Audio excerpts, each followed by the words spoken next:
She was a bright and beautiful 18-year-old with big dreams. She always wanted to work at NASA. She was very smart in school. She was the joy and the light of the family. But on a cold winter night, that light is suddenly extinguished. She was lying on the bed, covered in blood. Was it an intentional act or was it an accident? Can you tell us what happened? They don't understand who could have done this to her. The police only have one suspect. People were saying, this is a bad person. Yeah, they were like yelling at each other. For a detective, that's a huge red flag. But does the suspect have a motive? This is your fault. There's so many things that are unsaid and unseen in relationships. I don't care anymore, whatever! They didn't know anything about him. Every time! One day, it just explodes. Can the investigators pick up the pieces and put together a case against her killer? I legit was scared. He was acting insane. Juries are extremely unpredictable. A lot of people don't get justice at all. Police! Freeze! 2022. It's early Sunday in Indianapolis, Indiana, the Hoosier State's capital and largest city. Indianapolis is a great place for you to raise your family. There's tons of things to do, so it attracts a lot of people. But the vibrant city shuts down on a bitter winter night. It gets cold down there for sure. It's quiet. The streets are typically empty. At around 1:30 that morning, the wintertime quiet is about to be broken by the wail of sirens. 911 dispatch got 2 phone calls back to back. Hello? Where's the location of your emergency? I don't know. I don't know. The caller abruptly hangs up. But soon another call comes in from the same phone. 911, where's the location of your emergency? 911 gets a second call, and this one is even more desperate. This is coming from a woman caller. I need help. Where are you? Then that call abruptly ends as well. However, the dispatcher is able to pinpoint where the calls originated. GPS data from the cell phone showed that the call was made from an apartment complex on the southeast side of Indianapolis. It's Binging from East Hannah Avenue.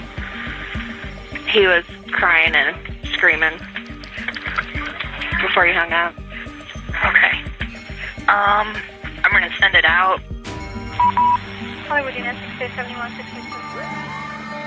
Police quickly arrive at the apartment complex and begin searching for the 911 callers.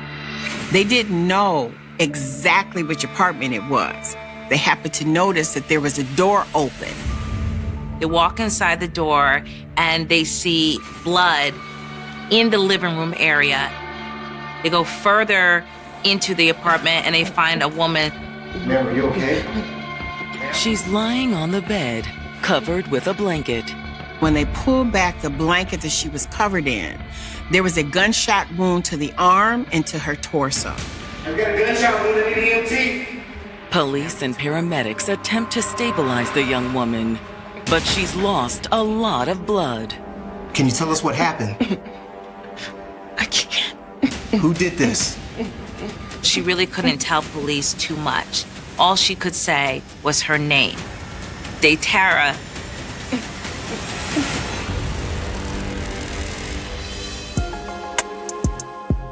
In some ways, 18-year-old Daytara Johnson was a typical teenager. She always had a big smile on her face. She just enjoyed life. She was very social. She always had a lot of friends. She was just the life of the party. Wherever we was at, she would just bring the energy. She was going to make her presence be known for sure. Everyone loved her and everyone enjoyed her presence. But Daytera was far from typical. Most kids be outside in the summertime playing. She'd be in the house reading books. School was a breeze for her. She was very intelligent. She made straight A's all 12 years in school.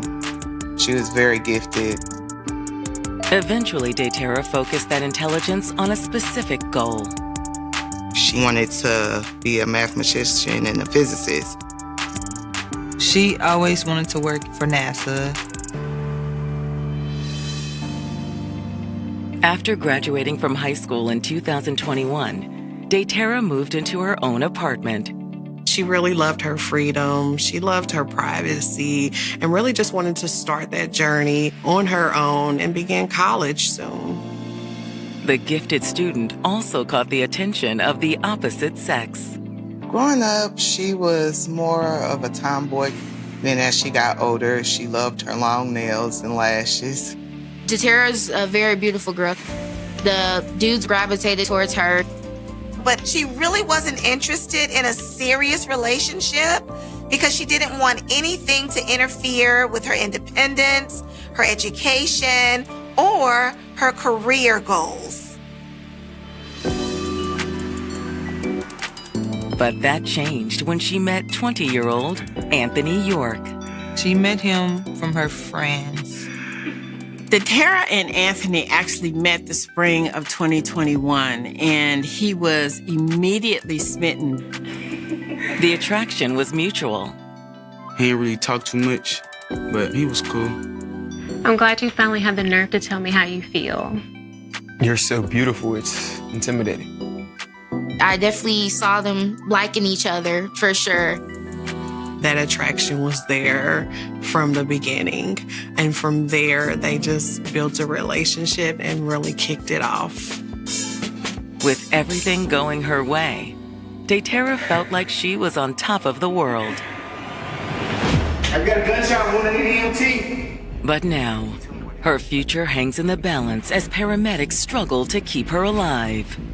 She has 2 gunshot wounds to her body. She was losing a lot of blood, and the paramedics could see that the situation was critical. Can you tell us what happened? The officers ask over and over. Who did this? But there's no answer. They knew that they had to try to get her to the hospital as soon as possible. Daytera is pretty much going in and out. Then she lost consciousness. She can't tell them anything else.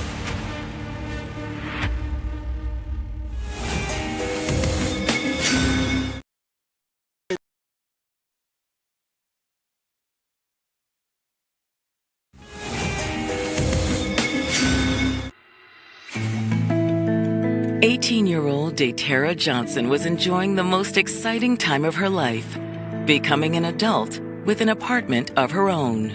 Daytera was an independent young lady, able to get her first apartment at 18. I was proud of her when she got her place. She also had an exciting new relationship. Friends had introduced her to 20-year-old Anthony York, and they had been dating ever since. But now Daytera's life is hanging by a thread. Daytera was found lying on the bed, bleeding from 2 gunshot wounds. Daytera was still alive, but she was unconscious. As Daytera is transported to the hospital, detectives arrive at the scene to begin their investigation. One of the first things that the detectives noticed is that there was forced entry into the apartment. The door had been kicked in. The apartment appears to be in a bit of a disarray, as if there was a struggle. It also appears to be blood in the living room. And a clue to the weapon used by the shooter. Hey, we got a shell casing. Because the shell casing and the blood were in the living room, the detectives determined that the shooting had taken place there. What's not clear to detectives is how Daytera ended up in the bedroom.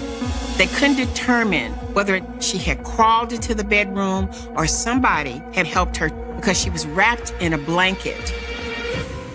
In the bathroom, they find a bloody towel. A bloody towel indicates that someone did try to stop the bleed. But was it Daytera or the mysterious man who made the first 911 call? They don't know who this male was that placed this 911 call. They don't know whether it was a boyfriend, whether it was a neighbor. They don't know who this individual is. Was it the shooter? Was it someone who just heard the gunshots and came in? If it was the shooter, why did he call 911? And if it wasn't the shooter, why did he flee the scene? Did he run away in a panic? Did he run after the shooter? Did he have anything to do with this? They didn't know. In addition to the evidence found at the scene, detectives also take note of what they don't find. Detectives never found her keys. They never found her cell phone. Could have been a robbery gone wrong. Yeah, he didn't mean to shoot her. After going through the apartment, detectives talk to the manager of the complex. They start asking that property manager, does she have a car? If she does have a car, where's it usually parked? The property manager was able to confirm that she does have a vehicle. She always parks in the same space. Do you know where that is? Right over there. But the space is empty. That car isn't here anymore. The shooter probably took it. Do you have surveillance on the complex? Yes, we do.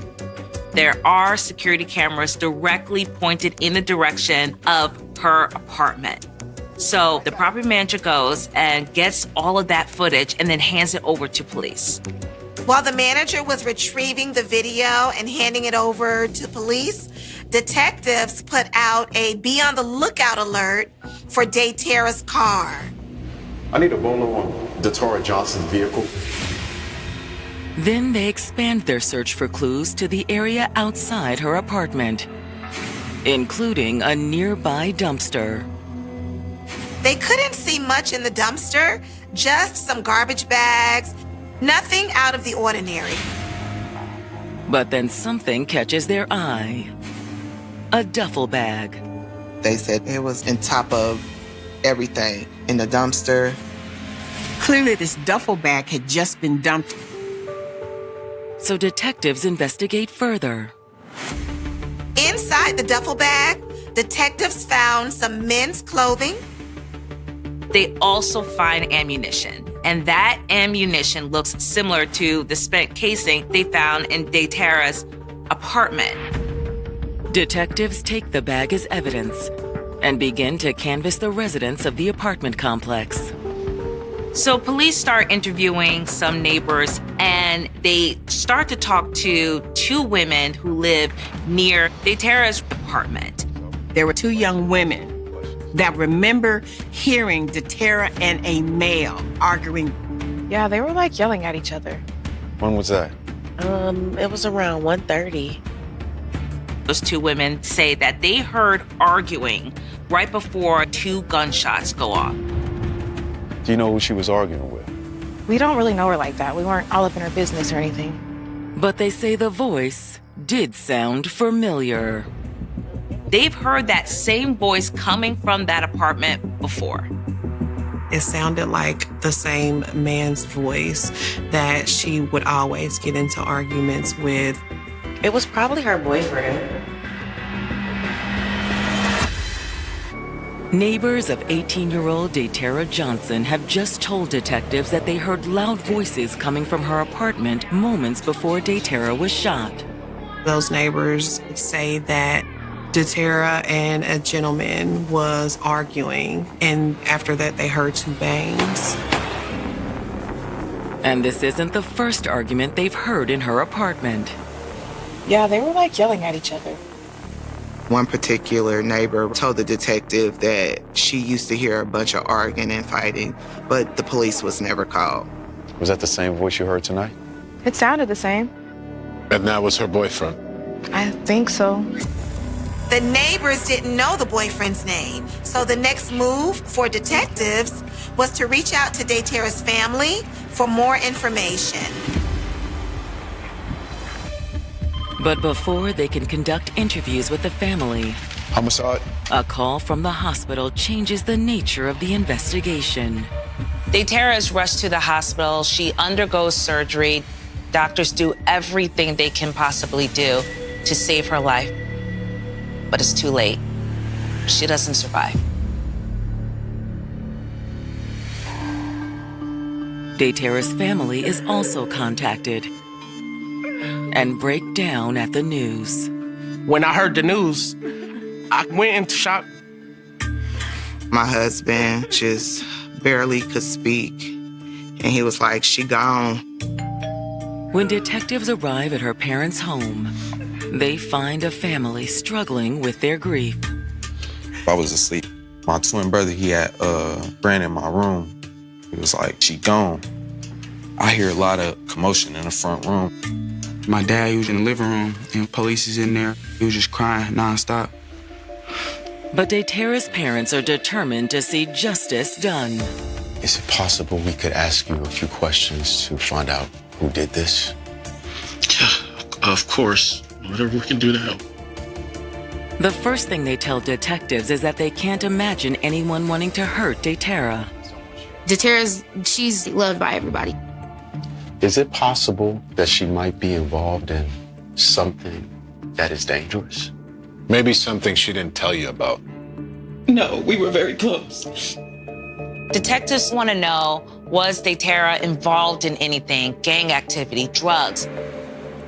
Due to the forced entry, this possibly could be a drug deal gone bad or even some kind of gang retaliation. But Daytera's family is adamant that she wasn't mixed up in anything like that. Is anyone that she had problems with, disagreements with? Her boyfriend, Anthony York. They knew that they fought a lot, but she didn't seem scared. It was just more she was annoyed when they fought.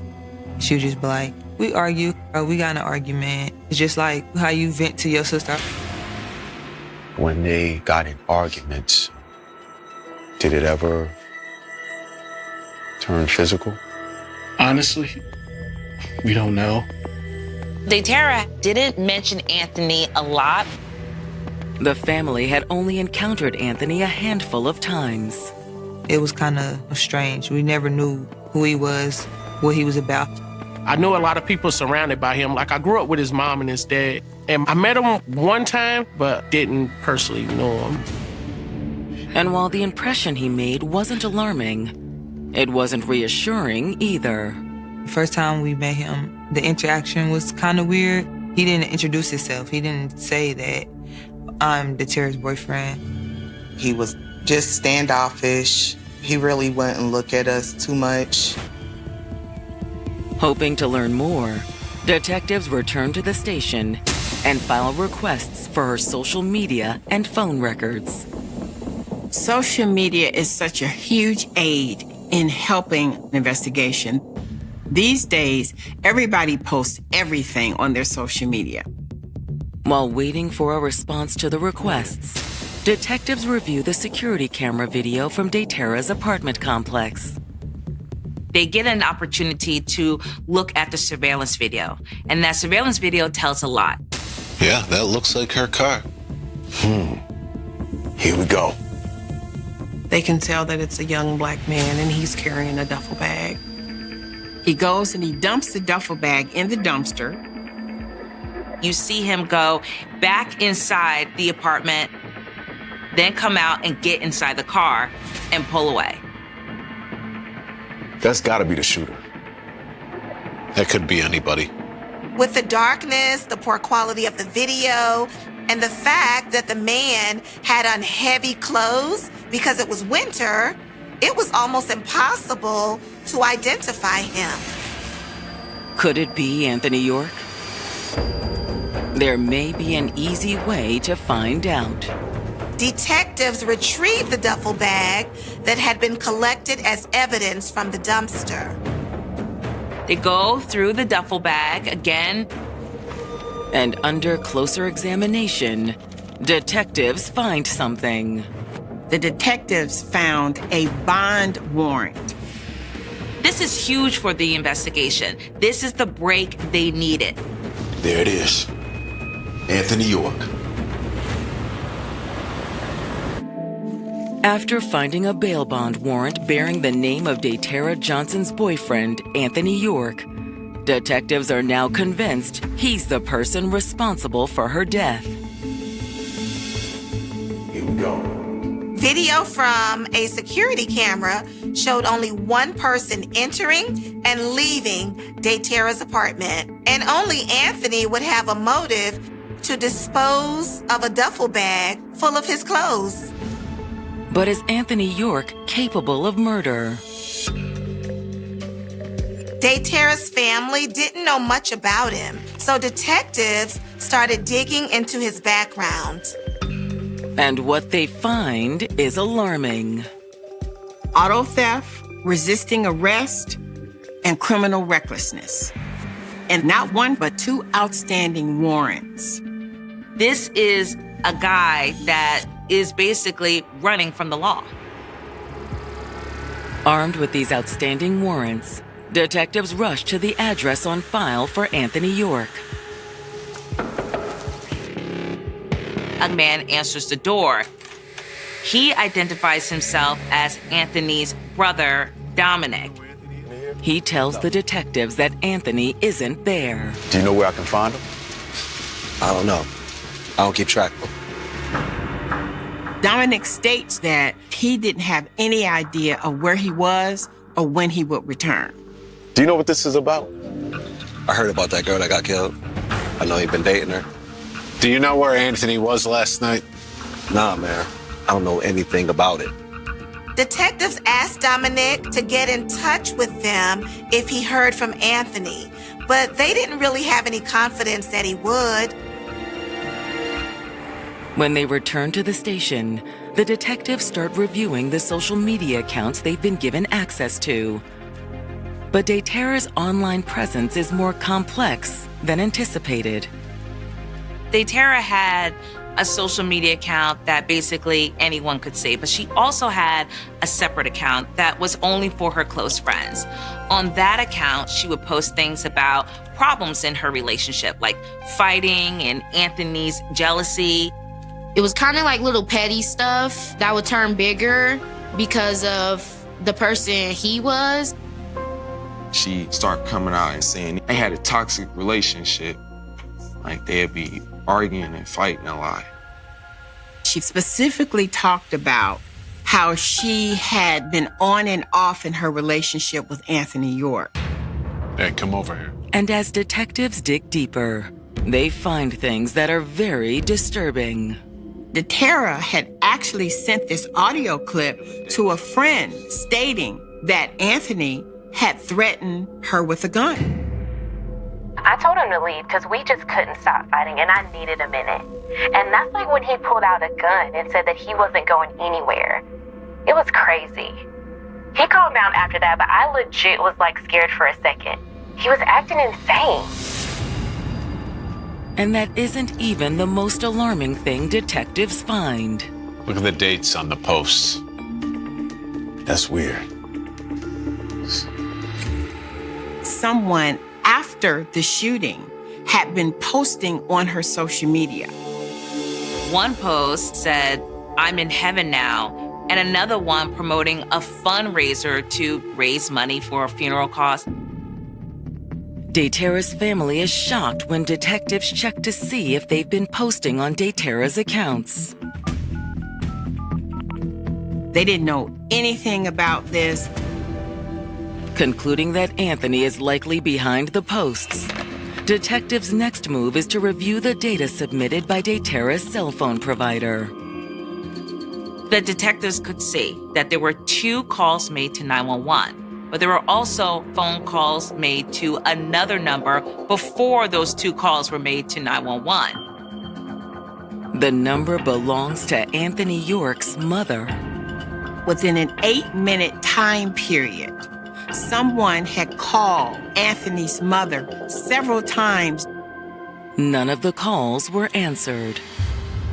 Detectives wondered if Anthony had panicked after shooting Daytera and then tried to call his mother before he fled the scene. Before they can put a trace on the phone, detectives get word that Daytera's car has been found. I was actively on social media posting her car because I'm like, whoever killed her has her car. Soon afterwards, someone contacted Daytera's mother, and sure enough, detectives go and they find Daytera's car parked about 5 miles away from her apartment. Check this out. When detectives search the car, they find a driver's license. But it's not Daytera's. The name on the driver's license was Dominic York. Somehow, the driver's license of Anthony's brother had ended up in Daytera's car. Now the detectives don't know who committed this crime. Did Anthony call his brother for help when he couldn't reach his mother? Oh, call him. Get him down to the station. Well, that's not gonna happen. Dominic is already in custody. They find out that he's actually in jail for unrelated charges. But for the detectives, it's an opportunity. Can you believe it? They say, you know what? Why don't we start to just listen to some of his phone calls that he's making from the jail? It doesn't take long for the strategy to pay off. One call in particular was interesting. Dominic called a woman named Felicia Hurley. Detectives run a background check on this Felicia Hurley and learn that she actually resides in Phoenix, Arizona. So why is Dominic calling her? That's weird. What do you mean? In the phone call, Dominic is giving Felicia some advice. It was obvious that he knew that their conversation was not private. He was talking in code. Tell him to lay low. It's hot. Detectives realized he was sending a message to Anthony. After listening to jailhouse phone calls between Dominic York and a woman named Felicia Hurley, detectives in Indianapolis believe they have a lead on Dominic's brother, Anthony, the main suspect in the murder of 18-year-old Daytera Johnson. We thought he was still in the city, that people were just hiding him out. I had no idea he made it all the way to Phoenix. Detectives then contacted law enforcement in Phoenix, Arizona for them to work together and see if they could locate Anthony. 3 weeks after the murder, investigators fly from Indianapolis to Phoenix. They have to find Anthony and they have to find Felicia. So they get to Phoenix and they actually pull Felicia over during a traffic stop. So now they have her in custody and they can start asking some questions. You know Anthony York? I do, yeah. She's friends with Anthony through Dominic, and Anthony had actually been staying with her. But she insists she initially didn't know he was on the run from the law. She's alleging that she didn't know anything about any outstanding crime, any warrants. She says that Anthony came to Phoenix to get out of Indianapolis because a big winter storm was coming. Did he ever tell you why he was really here? No, but I got a little curious after talking with Dominic, and he told me to tell Anthony to lay low. So, Felicia went to a court records website. She found that he had 2 outstanding warrants. But that's not all. It's when she saw social media that she knew, wait a minute, this guy's on the run for murder.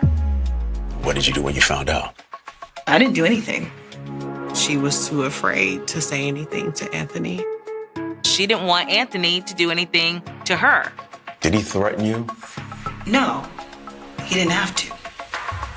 Felicia says she just doesn't feel safe with Anthony around. Let's go.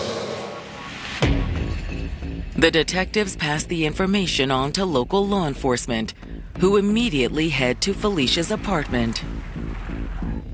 Police! Freeze! And on the patio, there's Anthony York. Hands up. Turn around. Put your hands on the back of your head. He is arrested without incident. On February 10th, the investigators sit down with Anthony in a Phoenix interview room. You know why you were picked up? I got a couple of old warrants. And a new one for murder. Anthony says he's not surprised.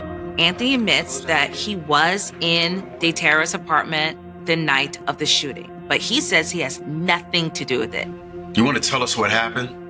I'm gonna tell you, but man, I still can't even believe it myself. According to Anthony, it was a bad night from the start. Anthony said that he and Daytera were broken up, that they had decided to go their separate ways. What was the problem? A lot of things, man. Anthony says they've been arguing a lot. He was pretty convinced that she was seeing another man. He did not know who that other person was. Why'd you go over there if you got broken up? I went over to get my stuff. He was only there to retrieve some of his items from that apartment. He did admit to the fact that they had had an argument. This is your fault, not mine. You're the one always messing around. I don't care anymore, whatever. Anthony says he just wanted to get his things. He stepped outside to go and throw something in the dumpster, some things that he had in her apartment that he no longer needed. That's when it happened, man. What happened? He stated that when he went to the dumpster that someone went into her apartment. He said he didn't know who it was. He says an unknown man walked into Daytera's apartment and shot her. Anthony York has just told Indianapolis detectives that his girlfriend, 18-year-old Daytera Johnson, was killed by a mysterious man who slipped into her apartment. It was a crazy night. Anthony told police that him and Daytera were breaking up and that he had gone over to her apartment to get some things that he had left there. He admits they argued while he was there, but says it wasn't anything serious. Anthony tells police this was just a breakup. It wasn't the biggest deal, but he went to go grab some of his clothes and put it in his duffel bag. I decided I didn't need them, so I just threw them in the dumpster. You threw away a duffel bag?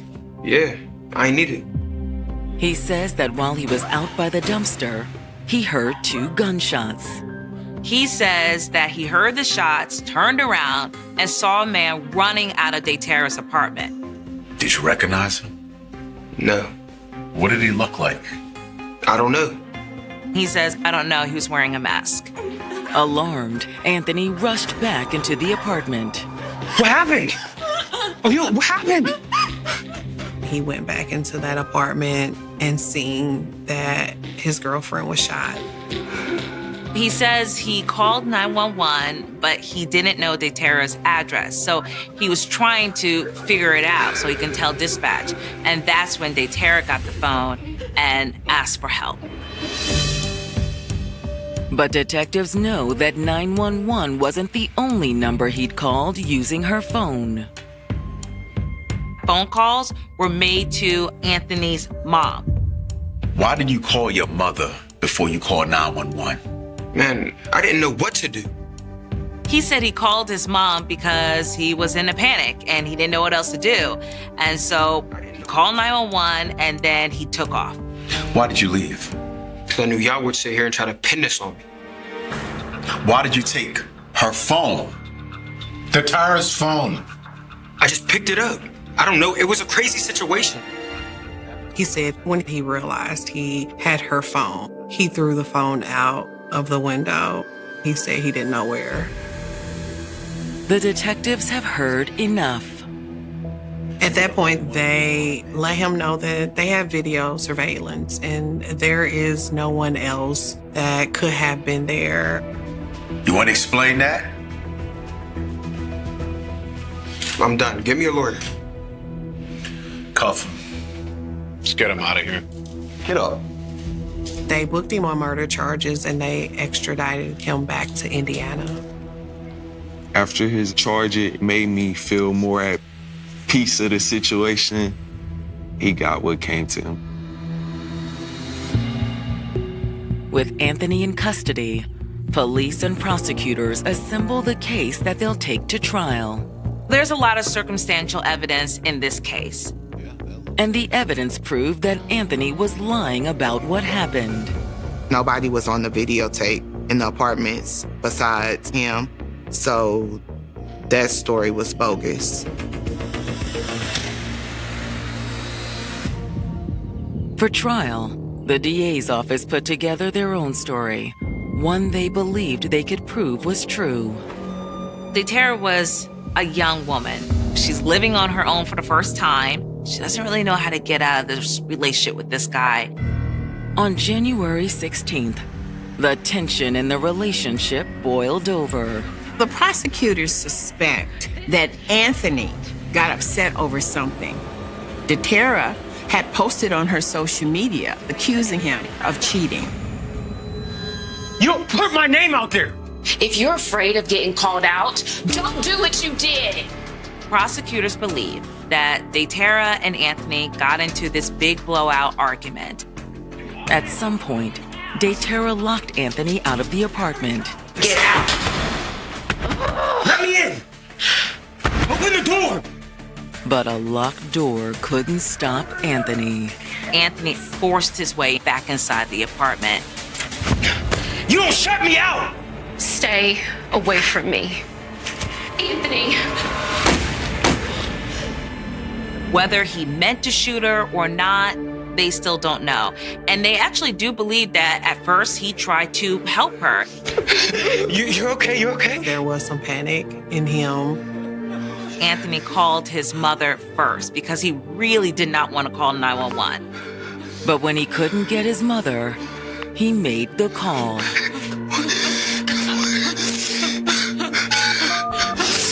He did call 911 and he hung up with them quickly. Then he started getting rid of evidence that he'd been there.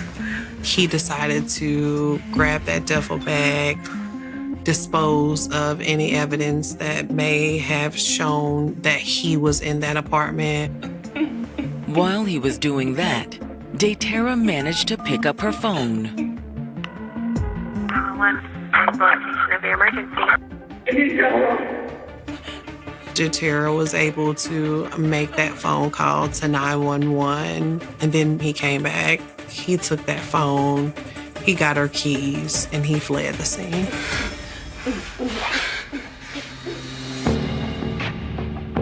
Looking ahead to the trial, the prosecutor is confident, and Anthony York isn't.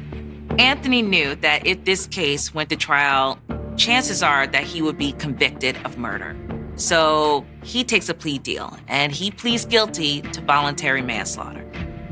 Prosecutors know that it's better to offer a plea deal and know that the person is going to receive some time than take your chances with a jury.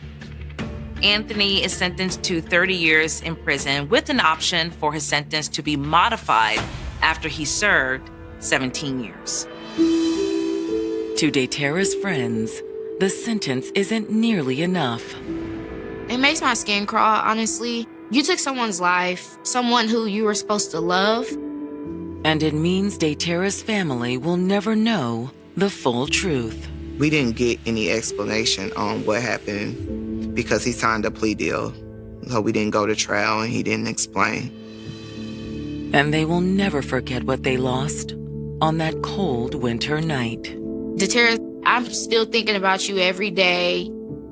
She had a beautiful soul. She loved everybody. She was beautiful, a beautiful person.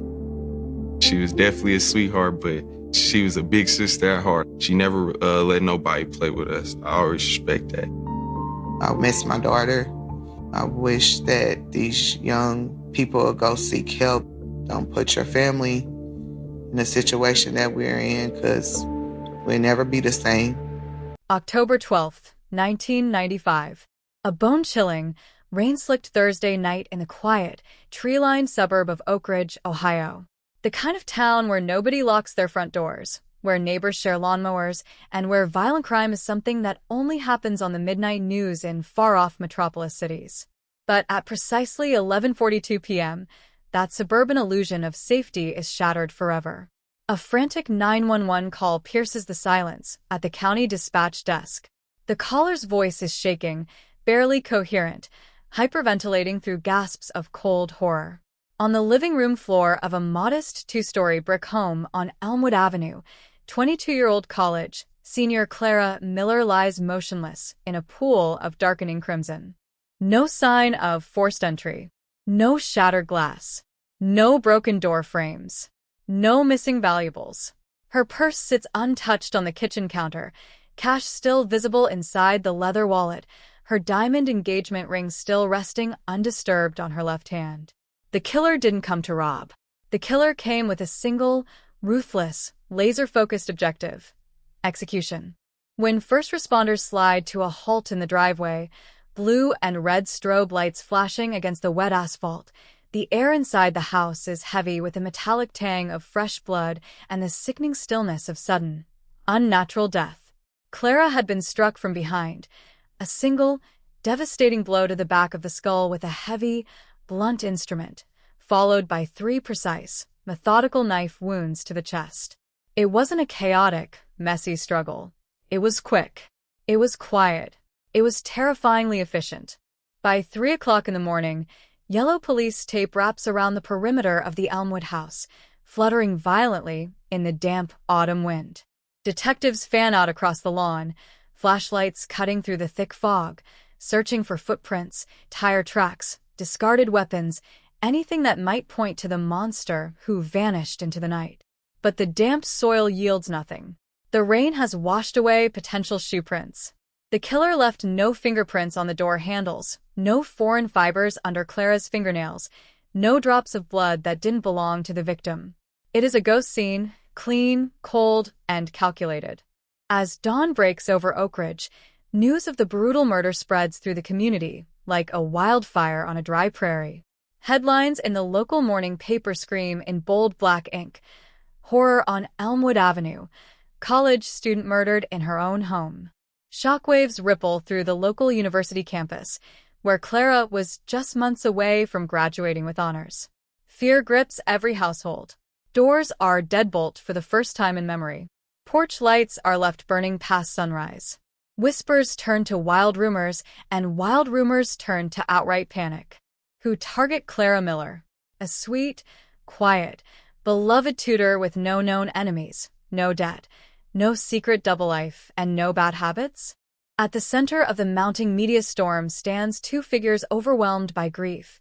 Clara's fiancé, David, who was miles away working a night shift at an auto assembly plant, an alibi verified by punch cards, security cameras, and 3 coworkers, and Clara's absolute best friend since 3rd grade, Sarah Vance. Sarah is inconsolable.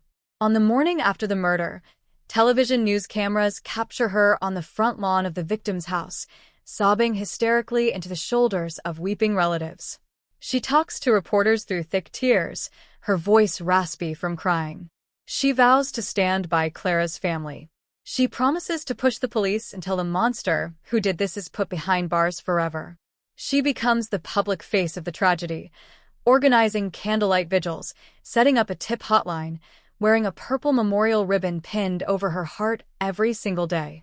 Detectives dive headfirst into the investigation, pulling hundreds of hours of overtime, chasing down over 300 individual leads across 3 states.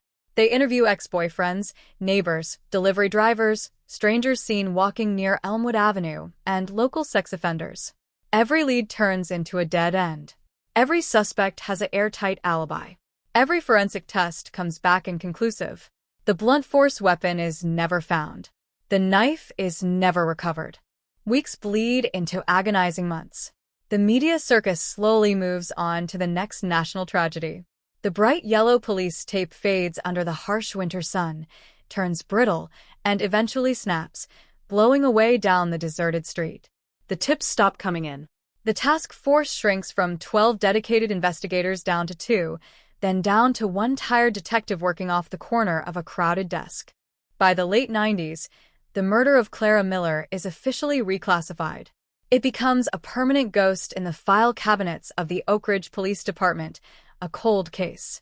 A haunting cold case that leaves an innocent young woman's family broken, a community permanently scarred, and a killer walking freely among them, breathing the same air, attending the same local grocery stores, hiding behind the ultimate camouflage of suburban normalcy. For 32 years, 25,344 days, the murder of Clara Miller remains an unsolved enigma. A frozen moment of violence in 1995 that time almost managed to erase. Until today. Today, a bombshell announcement from the state attorney general's office lands like a thunderbolt, sending shockwaves through the entire state of Ohio. A cold case breakthrough that nobody saw coming. A piece of microscopic evidence, locked away in a sealed glass vial in an underground evidence locker for over 3 decades, has finally spoken. Modern forensic genealogy, the revolutionary science that links microscopic DNA traces to vast, public family trees, has cracked the unbreakable vault. And the identity of the person handcuffed, read their Miranda rights, and taken into custody in front of horrified onlookers earlier this morning isn't a mysterious transient, a predatory stranger, or a long-lost stalker. It is the victim's best friend, Sarah Vance.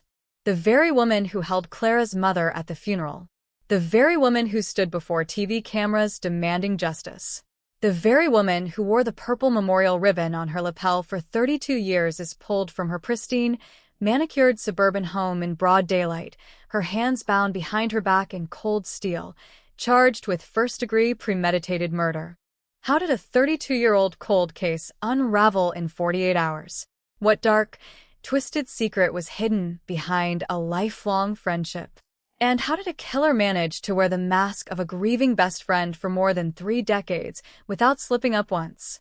To understand the terrifying truth behind today's arrest, we have to travel back to the very beginning, back to the rain-soaked pavement of October 1995, back to the hidden jealousies, the unspoken betrayals, and the microscopic speck of physical evidence that the killer thought was gone forever.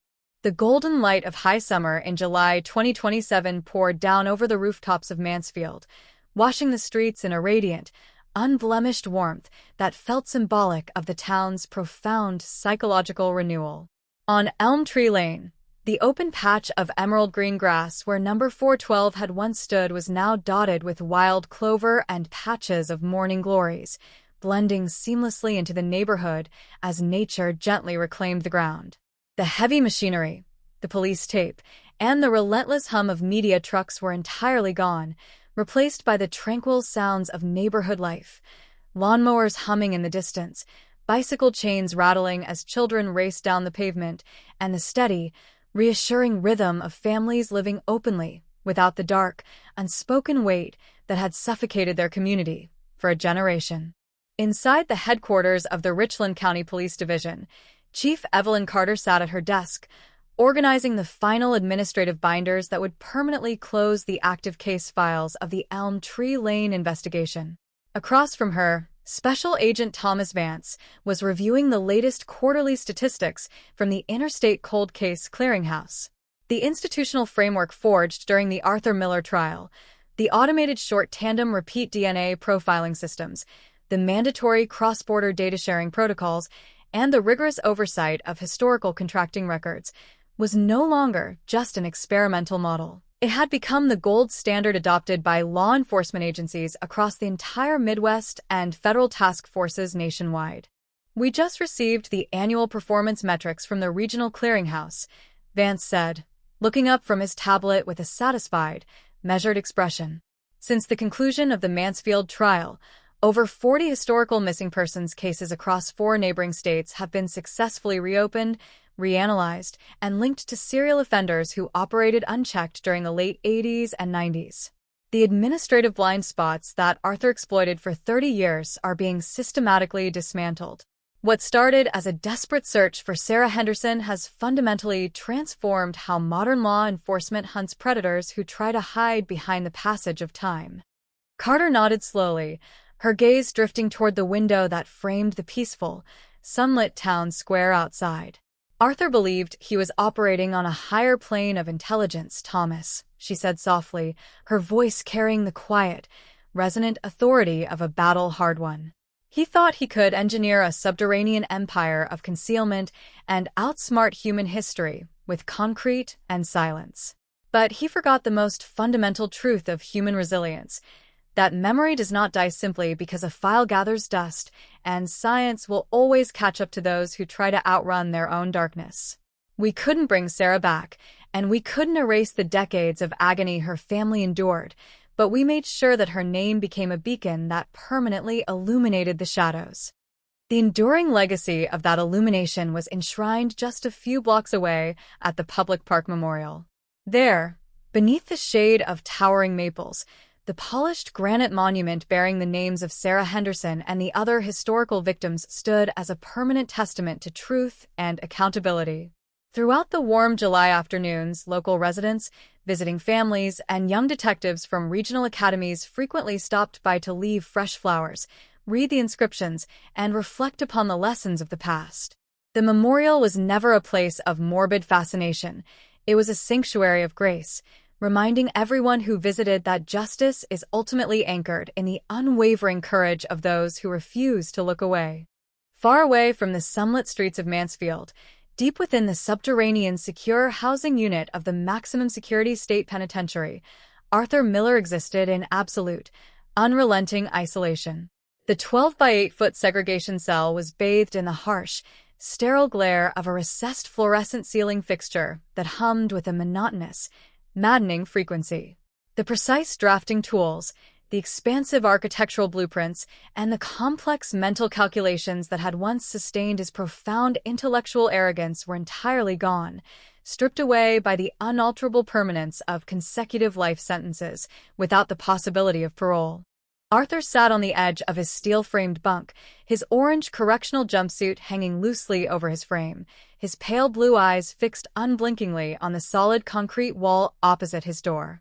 He received no letters, refused all requests for media interviews, and lived completely cut off from the outside world he had once manipulated with such cold precision. The architect who fancied himself a master of concealment and control had been utterly erased by the very system of justice he had mocked, reduced to a nameless, forgotten inmate spending his remaining years in total, inescapable silence. The elaborate subterranean vaults he had engineered to outlast time had become his philosophical tomb, a fitting, inescapable end for a predator who had built his entire existence on a foundation of lies. Back in Mansfield, the summer evening began to cool as a gentle breeze swept down Elm Tree Lane, rustling the leaves of the mature oak trees that canopied the street. The street lamps flickered on one by one in steady, automated sequence, casting warm pools of amber light across the clean sidewalks and welcoming front porches where neighbors sat together, talking quietly as the stars emerged in the vast, open sky above. The quarter-century nightmare that had held the community in its icy grip was fully, irrevocably resolved. The vaults were sealed, the verdicts were absolute, and the dark chapter was permanently closed. The shadow had lifted, leaving behind a community bathed in the unyielding, permanent light of truth, justice, and enduring peace. The morning after Sarah Vance's sensational arrest sent shockwaves rolling through Oak Ridge, the quiet suburban streets felt surreal, suspended in a collective state of disbelief. For 32 long years, Sarah was the untarnished symbol of grief, the devoted best friend who stood shoulder to shoulder with Clara Miller's family through every memorial service, every anniversary, every failed lead. Neighbors who had lived next door to Sarah for decades stood on their manicured lawns, watching the news crews swarm her driveway, completely paralyzed by the horrifying realization that the killer they had feared for more than 3 decades hadn't been a monster lurking in the dark woods. She was living among them, pouring coffee at neighborhood block parties, volunteering at local charity drives, and talking openly about the cold case that she herself had engineered. Inside the Oak Ridge Police Department, the Cold Case Investigation Unit, now headed by Senior Detective Marcus Vance and Forensic Specialist Dr. Eris Thorne, was operating at a fever pitch. In the center of the main briefing room, a massive glass whiteboard was covered in timeline charts, crime scene photographs from October 1995, and brand new genetic mapping diagrams provided by the State Crime Lab. The breakthrough that shattered 32 years of silence hadn't come from a sudden confession or a deathbed revelation. It came from an imperceptible piece of physical evidence that had been meticulously preserved inside the county's cold case evidence locker. A single strand of nylon fiber mixed with a microscopic skin cell deposit recovered from the fabric underneath Clara's left fingernail during her original 1995 autopsy. In 1995, DNA testing technology required substantial blood or tissue samples to generate a usable genetic profile. Microscopic cellular deposits, what modern forensic science classifies as touch DNA, were impossible to analyze. For 32 years, that tiny glass slide sat tucked away in a temperature-controlled vault, forgotten by the public, but preserved by protocol. When Detective Marcus Vance reopened the file as part of a state-funded cold case initiative, the slide was submitted for advanced single-nucleotide polymorphism, SNP, microarray testing, the cutting-edge technique used in forensic genetic genealogy. Within 6 weeks, the lab extracted a complete autosomal DNA profile. That profile was uploaded into public genetic databases, cross-referencing millions of family trees. The results didn't lead directly to Sarah Vance. They led to a distant third cousin in Oregon.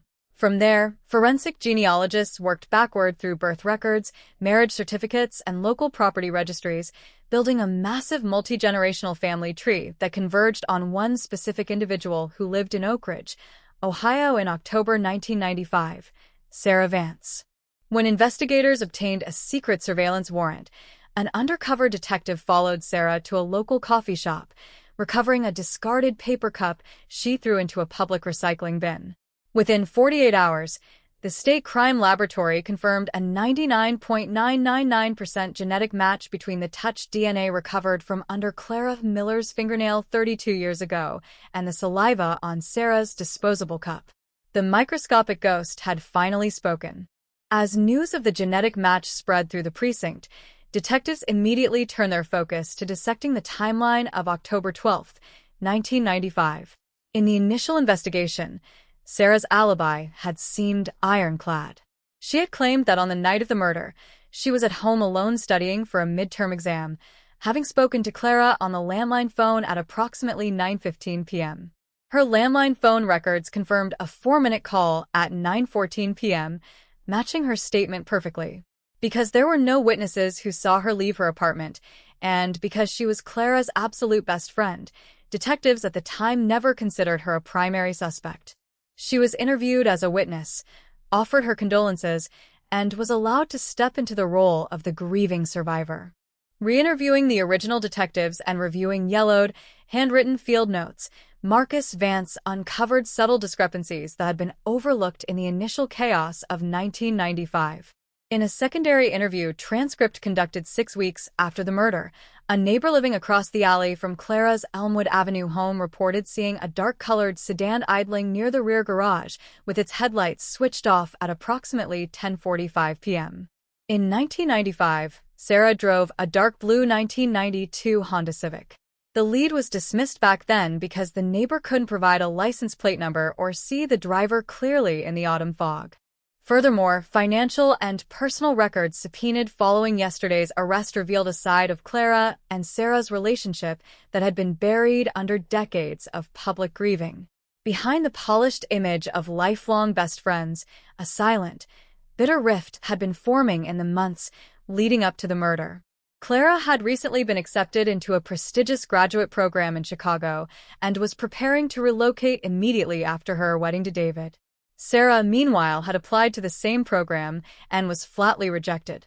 More critically, Personal journals recovered from Clara's estate revealed that Clara had discovered a significant financial irregularity in a shared campus organization account managed primarily by Sarah, a discrepancy involving thousands of dollars meant for student events that had mysteriously vanished. The narrative that Sarah had crafted for 32 years, the portrait of an unselfish, loving best friend devastated by a senseless act of violence, was completely collapsing. Investigators were no longer looking at a tragic loss. They were looking at a cold, calculated execution driven by envy, fear of exposure, and a terrifying ability to manipulate the emotional landscape of an entire town. Back in the interrogation room of the Oak Ridge Police Headquarters, Sarah Vance sat silently under the harsh glow of overhead fluorescent lights. Dressed in a dark gray county jail jumpsuit, her gray-streaked hair pulled back tightly, she showed no outward emotion as Detective Marcus Vance placed 2 thick binders onto the metal table across from her.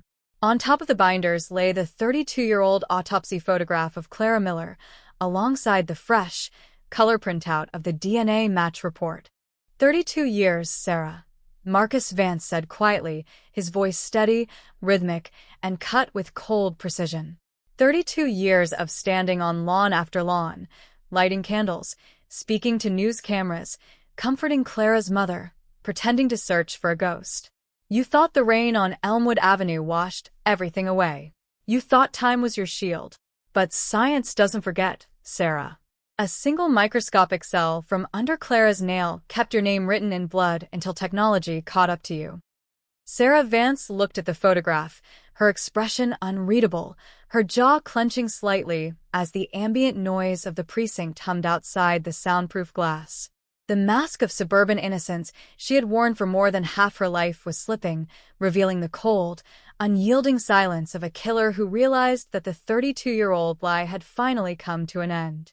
The air inside Interrogation Room B at the Oak Ridge Police Headquarters was heavy, static, and thick with the unspoken weight of a 32-year-old lie.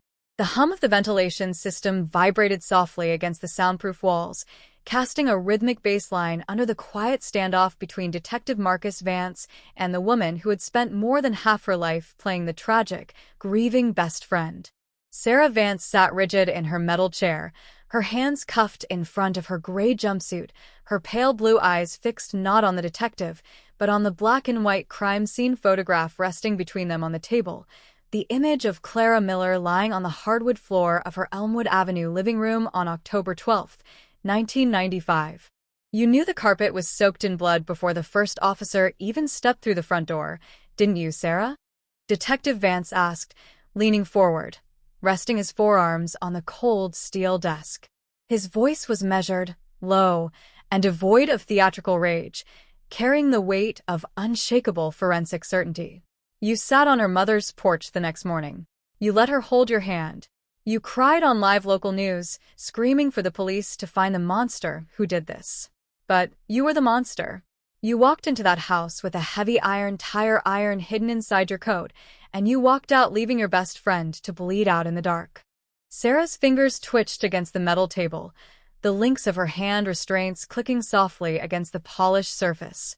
For 32 years, she had relied on her sharp intellect, her flawless suburban reputation, and her complete emotional control to navigate every interaction regarding Clara's murder. She had given interviews to regional podcasts. She had attended annual memorial walks. She had even sent Christmas cards to Clara's surviving relatives every single December, without fail. She had constructed a bulletproof psychological armor built entirely on active, aggressive grieving. But now, confronted with a 99.999% genetic match from a touch DNA sample recovered from beneath her victim's fingernail, the armor was cracking into jagged, unfixable pieces. You don't understand how it was back then, Sarah whispered, her voice raspy, barely carrying across the small table. It was the first time she had spoken since being booked into the county facility 4 hours earlier. The tone was not one of tearful remorse, but a cold, calculating shift in strategy, a subtle pivot from total denial to self-preservation. Everyone looked at Clara like she was a saint. Perfect grades, perfect family, perfect fiancé, perfect future. They never saw what was beneath the surface. They never saw how she looked down on everyone else, how she looked down on me. Detective Vance remained entirely motionless, his eyes locking onto hers without a flicker of surprise. So it wasn't a sudden break-in, Vance said, steering the narrative back to the hard physical evidence. It wasn't a random transient or a phantom serial killer lurking in the fog on Elmwood Avenue. You went to her home that night deliberately. You knew her fiancé David was working the graveyard shift at the auto plant. You knew she would open the door for you without asking questions. The timeline reconstructed by the Cold Case Task Force over the last 48 hours had finally bridged the missing gaps of October 12, 1995. At 9:14 p.m., Sarah had made the recorded 4-minute phone call from her landline apartment to Clara's house, confirming that Clara was alone and studying for her upcoming examinations. At 10:15 p.m., Sarah slipped out the back entrance of her apartment complex, avoiding the main streetlights, and drove her dark blue 1992 Honda Civic down the narrow residential alleys parallel to Elmwood Avenue. She parked 2 streets over in the shadow of an overgrown oak tree, cutting the engine and headlights, stepping out into the cold, damp autumn rain with a heavy iron tool pulled from her trunk. When Clara opened the front door at 10:35 p.m., there was no argument heard by neighbors, no raised voices, no commotion. Sarah was her best friend since 3rd grade. Her presence was completely natural. Sarah stepped into the foyer, slipped off her wet jacket, and walked into the living room while Clara turned her back to head toward the kitchen to pour tea. That fraction of a second, that absolute, innocent trust, was all Sarah needed. The first strike was sudden, silent, and brutal, a crushing blow with the heavy iron bar to the back of Clara's head that dropped her instantly to the floor. But as Clara collapsed, her hand reached out instinctively, striking against Sarah's arm, her fingernails catching the fabric of Sarah's sleeve and scraping microscopic skin cells from her wrist before the second and third devastating strikes ended her life. The killer then pulled a tactical hunting knife from her pocket, inflicting 3 swift chest wounds to ensure the crime mirrored the messy work of an unstable stranger or a robbery gone wrong, before wiping the handles, gathering her tools, and stepping back out into the rainy night.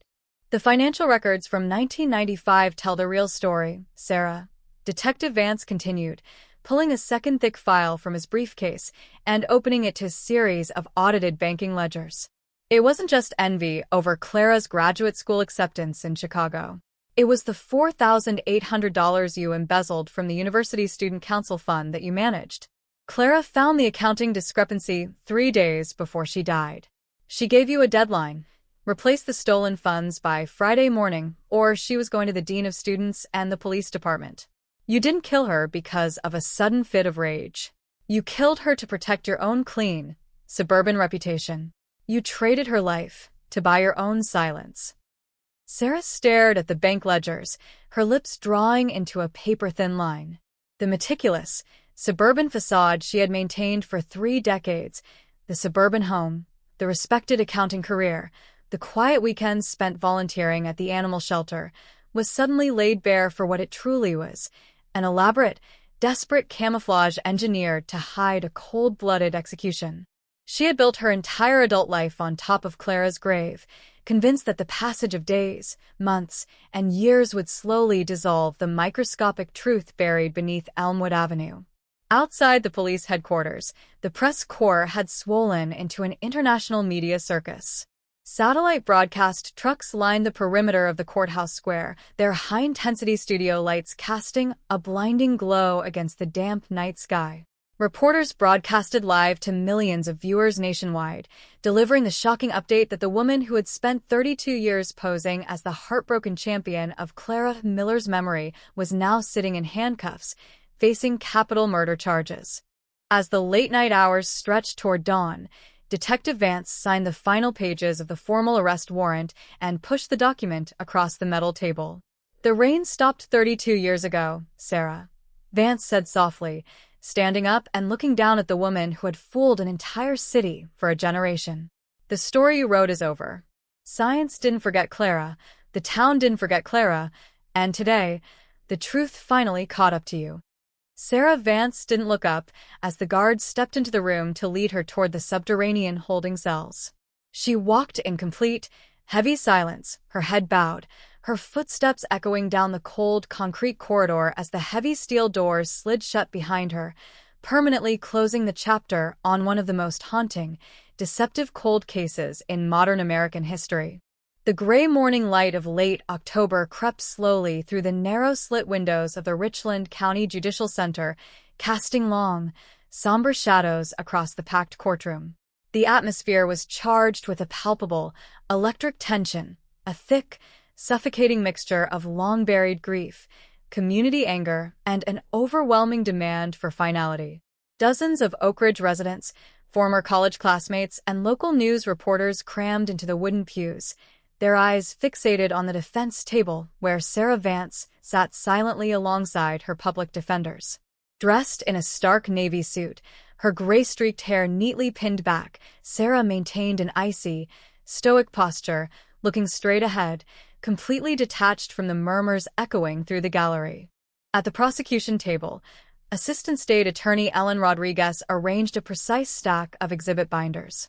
The state's strategy was clear: systematically dismantle 32 years of performative innocence using unassailable physical evidence, digital reconstruction, and financial records that laid bare the cold, calculating motivation behind the murder of Clara Miller. "Your Honor," Rodriguez began, stepping into the center of the courtroom floor, her voice sharp, resonant, and commanding absolute silence from the gallery. For over 3 decades, the killer of Clara Miller hid behind a mask of profound tragedy. She sat at memorial dinners. She wept in front of news cameras. She wrapped herself in the sympathy of a broken community. But the evidence that brings us to this courtroom today does not rely on emotional performance or faded human memories. The evidence relies on the unalterable, microscopic truth that Sarah Vance left behind on the night of October 12, 1995. The prosecution called its first major witness to the stand, Dr. Eris Thorne, a senior forensic pathologist and genetic genealogist with the State Crime Laboratory. Dr. Thorne adjusted his glasses, turning toward the jury box as a large digital display illuminated the courtroom with high-resolution imagery of the original 1995 forensic slide. "What the jury is viewing on screen," Dr. Thorne explained, his tone measured and authoritative, is Slide Exhibit 14B, a microscopic tissue scrap recovered from beneath the left index fingernail of Clara Miller during her original autopsy 32 years ago. In 1995, standard short tandem repeat DNA technology required a significant volume of biological material to construct a profile. A sample of this microscopic size was simply beyond the analytical capabilities of the era. It sat preserved in a climate-controlled vault for more than 3 decades. Dr. Thorne tapped a control panel, bringing up a complex genetic mapping diagram alongside a modern TouchDNA analysis chart. With the advent of single-nucleotide polymorphism microarray profiling, we were able to extract 96 nanograms of viable cellular material from that preserved sample. When processed through national genetic databases, it yielded a single, undeniable conclusion: the biological material recovered from under the victim's fingernail as she fought for her life belongs exclusively to the defendant, Sarah Vance. The mathematical probability of this DNA profile belonging to another unrelated individual in the Caucasian population is less than 1 in 7 billion. A collective murmur rippled through the gallery. In the second row of the courtroom, Clara's aging brother closed his eyes, leaning his head against his wife's shoulder as silent tears tracked down his weathered face. Rodriguez then directed Dr. Thorne to address the physical mechanics of the assault, connecting the biological evidence to the defensive wounds cataloged in the original medical examiner's report. Dr. Thorne, based on the spatial distribution of the victim's defensive wounds and the TouchDNA placement, can you reconstruct the final seconds of Clara Miller's life? Rodriguez asked. Yes, Dr. Thorne replied, pointing to a 3-dimensional skeletal model on the display screen.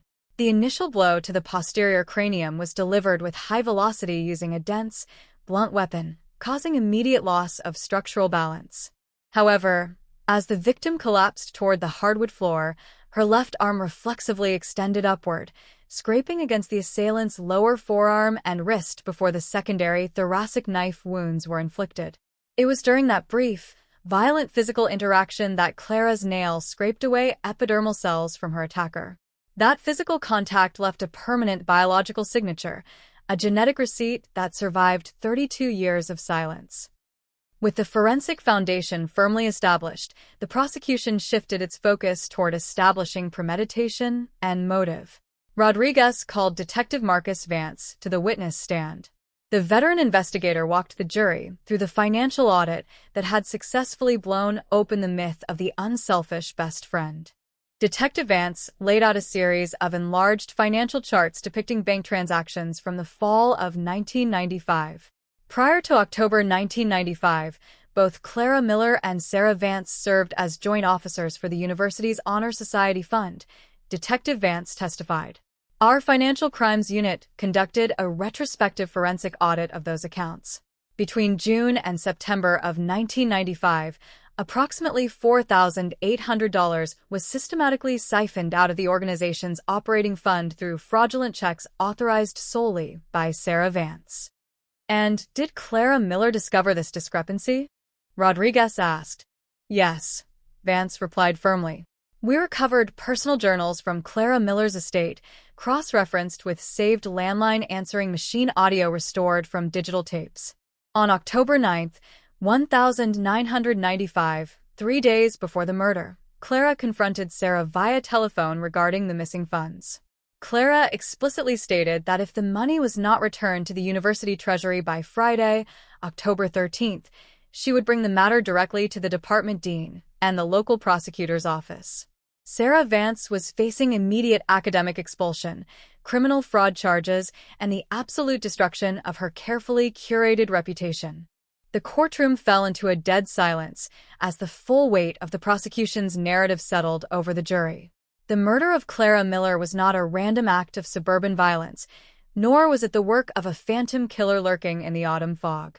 It was a cold, calculated, self-serving execution executed by a woman who valued her own public image above the life of her closest companion. As the afternoon session drew to a close, Rodriguez stood before the jury box one final time for her opening summary, her hand pointing directly toward the defense table.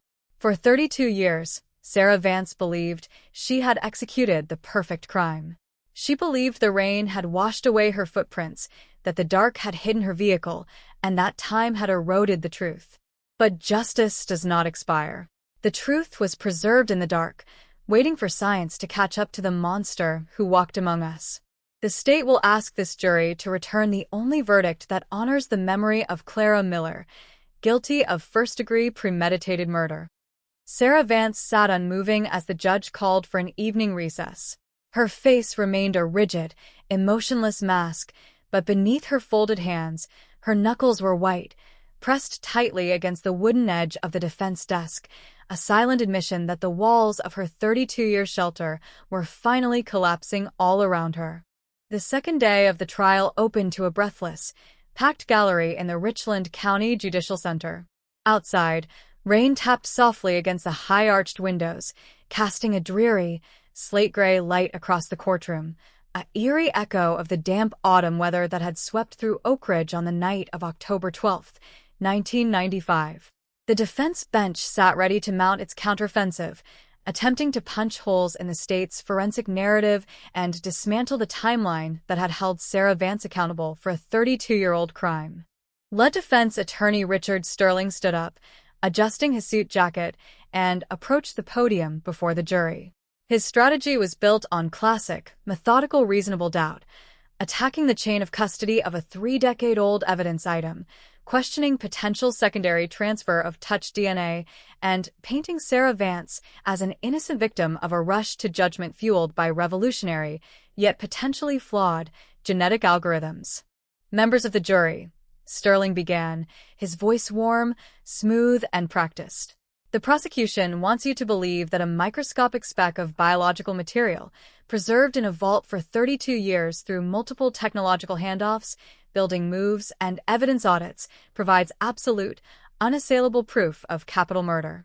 They want you to ignore 32 years of a blameless life, 32 years of grieving, and 32 years of total cooperation with law enforcement.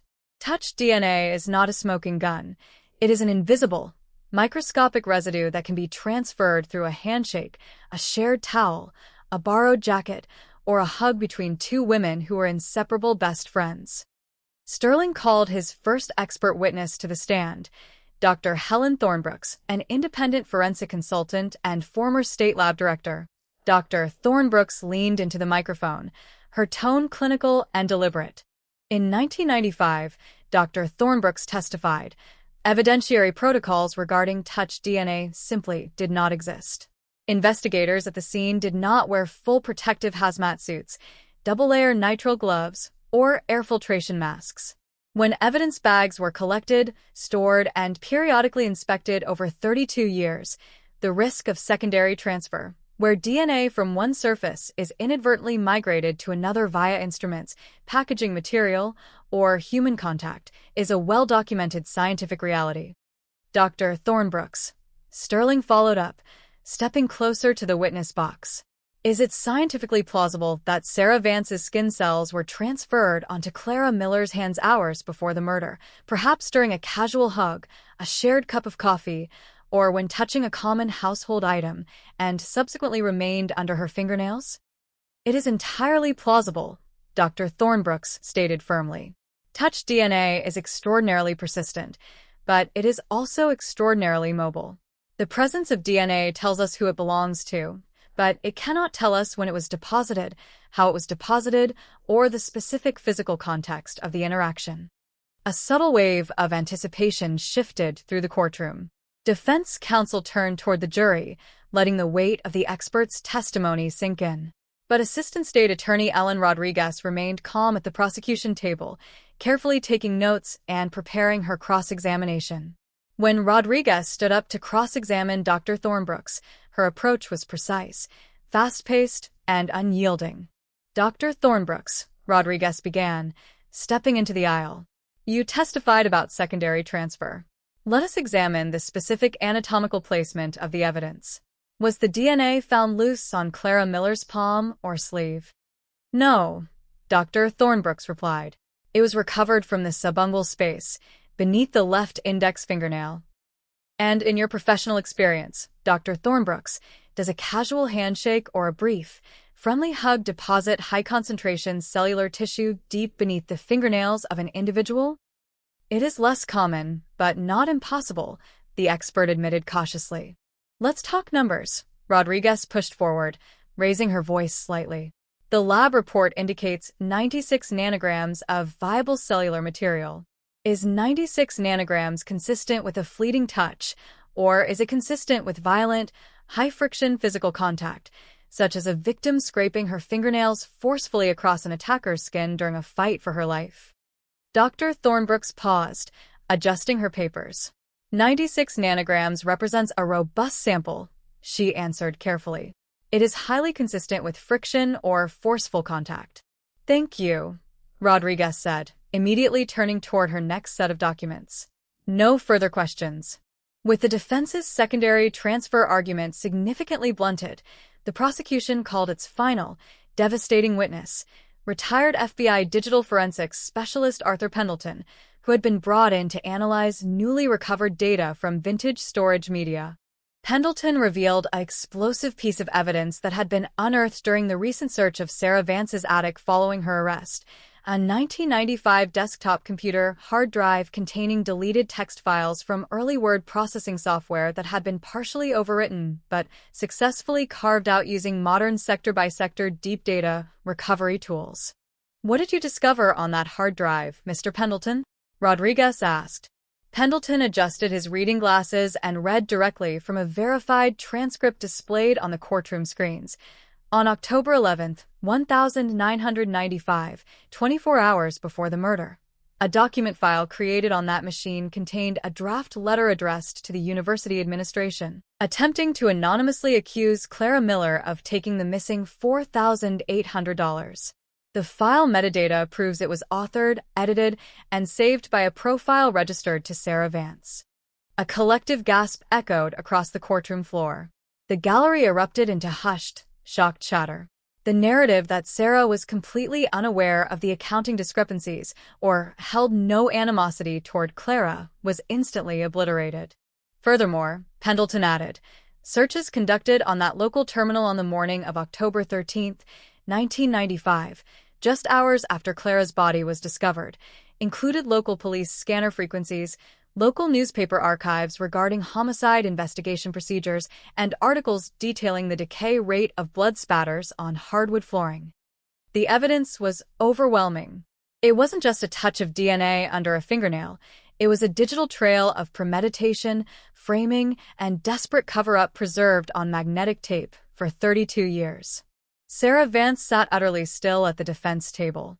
Her lead attorney bowed his head, making brief scribbles on his notepad, his confident posture visibly sagging under the weight of the prosecution's unassailable digital and forensic proof. The state rests its case, Rodriguez declared, stepping back to her table with absolute authority. The judge turned to the jury box, his expression grave.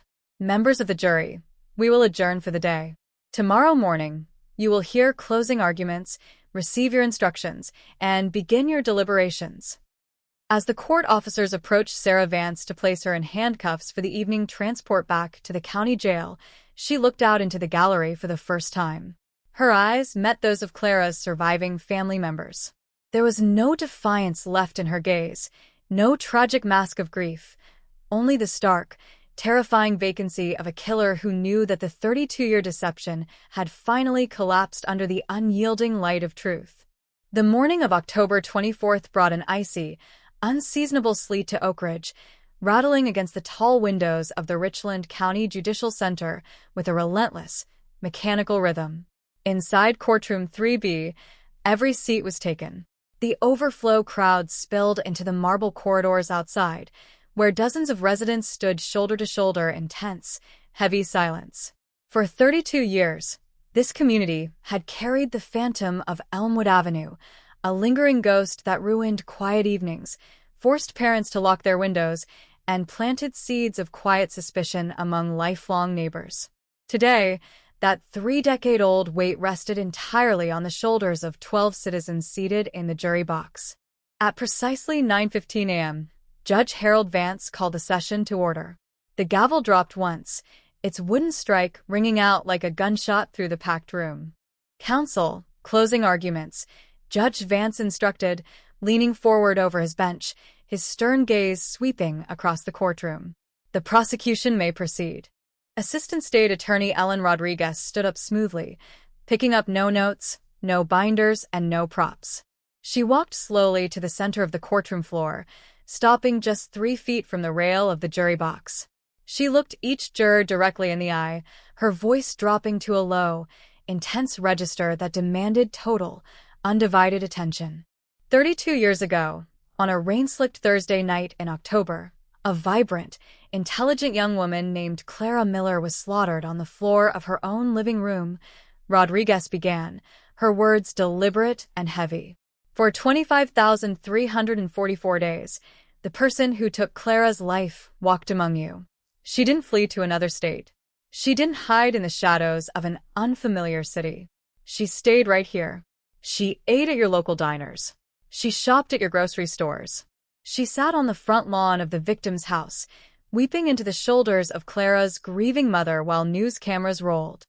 Rodriguez turned slowly, pointing a long, rigid finger toward the defense table, where Sarah Vance sat motionless in her dark suit. That woman sat at that very table, Rodriguez continued, her voice rising with controlled power. For 32 years, Sarah Vance wore the mask of the heartbroken best friend. She turned grief into a performance, trauma into an alibi, and friendship into a shield. She counted on the rain on Elmwood Avenue to wash away her tire tracks. She counted on the limits of 1995 forensic technology to keep her secret buried. And most of all, she counted on your trust. Rodriguez paused, allowing the dead silence of the room to absorb the weight of her words. On the wall behind her, the high-definition display screens flickered to life, showing 3 high-resolution images side by side. The 1995 autopsy photograph of Clara Miller's left hand, the modern Touch DNA single nucleotide polymorphism mapping chart, and the carved-out digital hard drive transcript recovered from Sarah's attic. The defense wants you to believe in coincidences, Rodriguez said, stepping toward the display screens. They want you to believe that a microscopic speck of skin tissue, 96 nanograms of dense, high-friction cellular material, magically floated under Clara's fingernails during a friendly hug hours before the murder. They want you to believe it is a mere coincidence that Clara discovered $4,800 stolen from the Honor Society account 3 days before her death. They want you to believe it is a coincidence that 24 hours before the murder, Sarah drafted a letter attempting to frame Clara for that very theft. And they want you to believe it is a coincidence that hours after Clara's body was found, Sarah was searching her home computer for blood spatter decay rates and police scanner frequencies. Rodriguez walked back to the center of the aisle, standing directly between the jury and the defendant. That is not a string of coincidences, members of the jury, Rodriguez declared, her voice ringing out like a hammer on steel. That is the anatomy of a premeditated execution. That is a calculated, cold-blooded murder executed to cover up financial fraud and preserve a suburban reputation. Clara Miller fought for her life on that hardwood floor. In her final, desperate seconds, as she felt her life slipping away, she reached out and scraped her hand across her killer's arm. She left us the clue. She marked her killer with her own hands, leaving Sarah's genetic signature trapped under her fingernail like a microscopic receipt waiting for science to catch up. Today, 32 years later, we ask you to validate Clara's final act. We ask you to tear off the mask. Return a verdict of guilty of first-degree premeditated murder. Rodriguez sat down quietly at the prosecution table. A collective shiver seemed to pass through the gallery.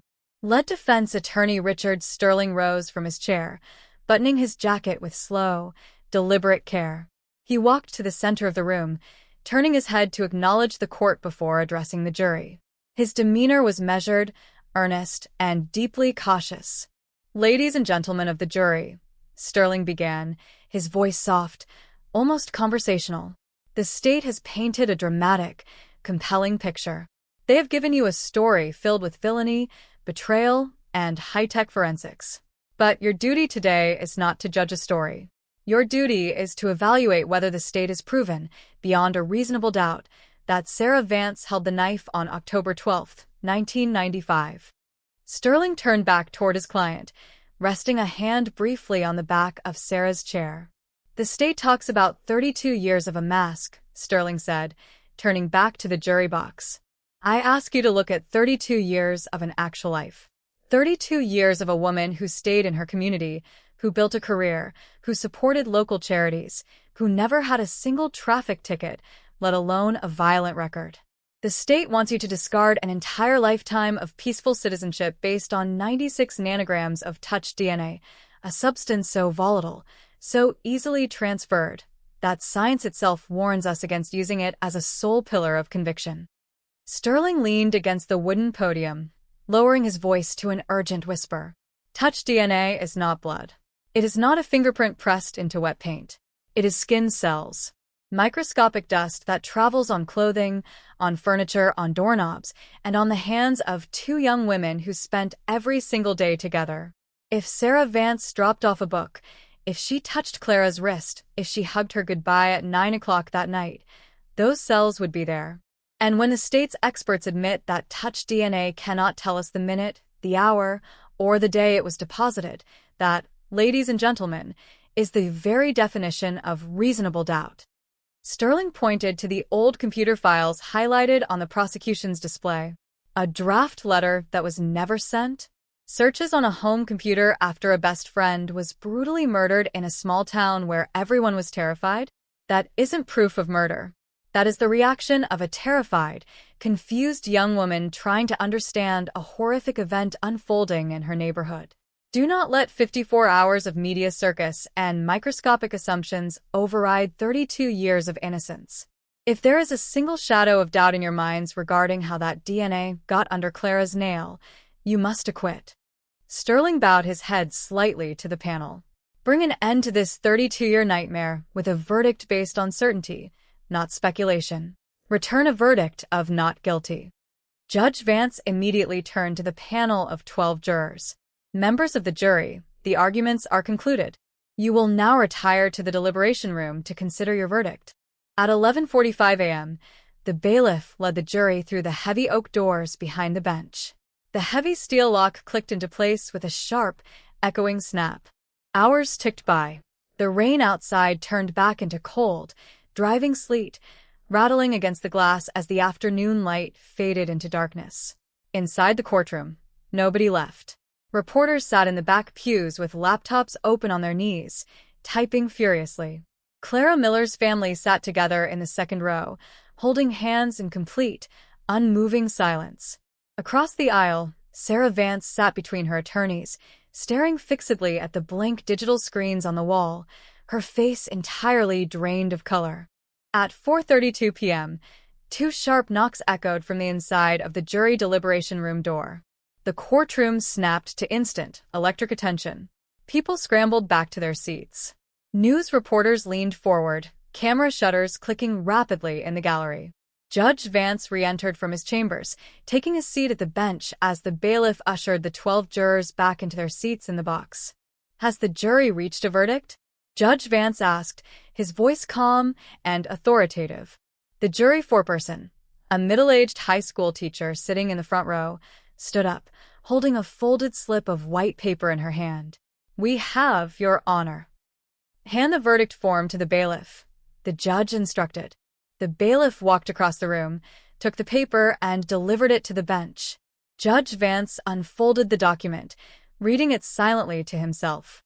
For 15 agonizing seconds, the only sound in the courtroom was the hum of the overhead lights and the muffled pounding of hearts. Judge Vance's expression never shifted. He refolded the paper and handed it back to the bailiff to return to the foreperson. Defendant will please stand, Judge Vance ordered. Sarah Vance stood up slowly, smoothing the front of her navy suit jacket. Her hands hung at her sides, completely still, her pale blue eyes locked onto the foreperson.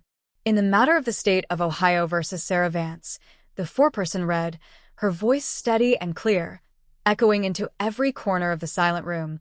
On the charge of first-degree premeditated murder in the death of Clara Miller, we, the jury, find the defendant guilty. A sharp, collective gasp ruptured through the courtroom gallery, immediately followed by a wave of muffled sobs from Clara Miller's family. Clara's brother threw his arms around his wife, burying his face in her shoulder as decades of suppressed pain spilled over in silent, unstoppable tears. Sarah Vance did not flinch. She did not cry. She did not fall to her knees or shake her head in protest. She simply stood there, rigid as a marble statue, as the mask she had worn for 32 years, 25,344 days, finally shattered into dust. Bailiff, take the defendant into custody, Judge Vance instructed softly. The court officer stepped forward, pulling Sarah's arms behind her back. The cold steel of the handcuffs clicked loudly over her wrists, the exact same wrists that had scraped against Clara Miller's fingernails in the dark on Elmwood Avenue 32 years ago. As she was turned toward the side exit, her eyes swept across the gallery one last time, landing on the framed photograph of Clara Miller sitting on the prosecution table. The ghost had spoken. The lie was over, and the long, dark shadow that had hung over the town of Oak Ridge since October 1995 was finally, permanently lifted.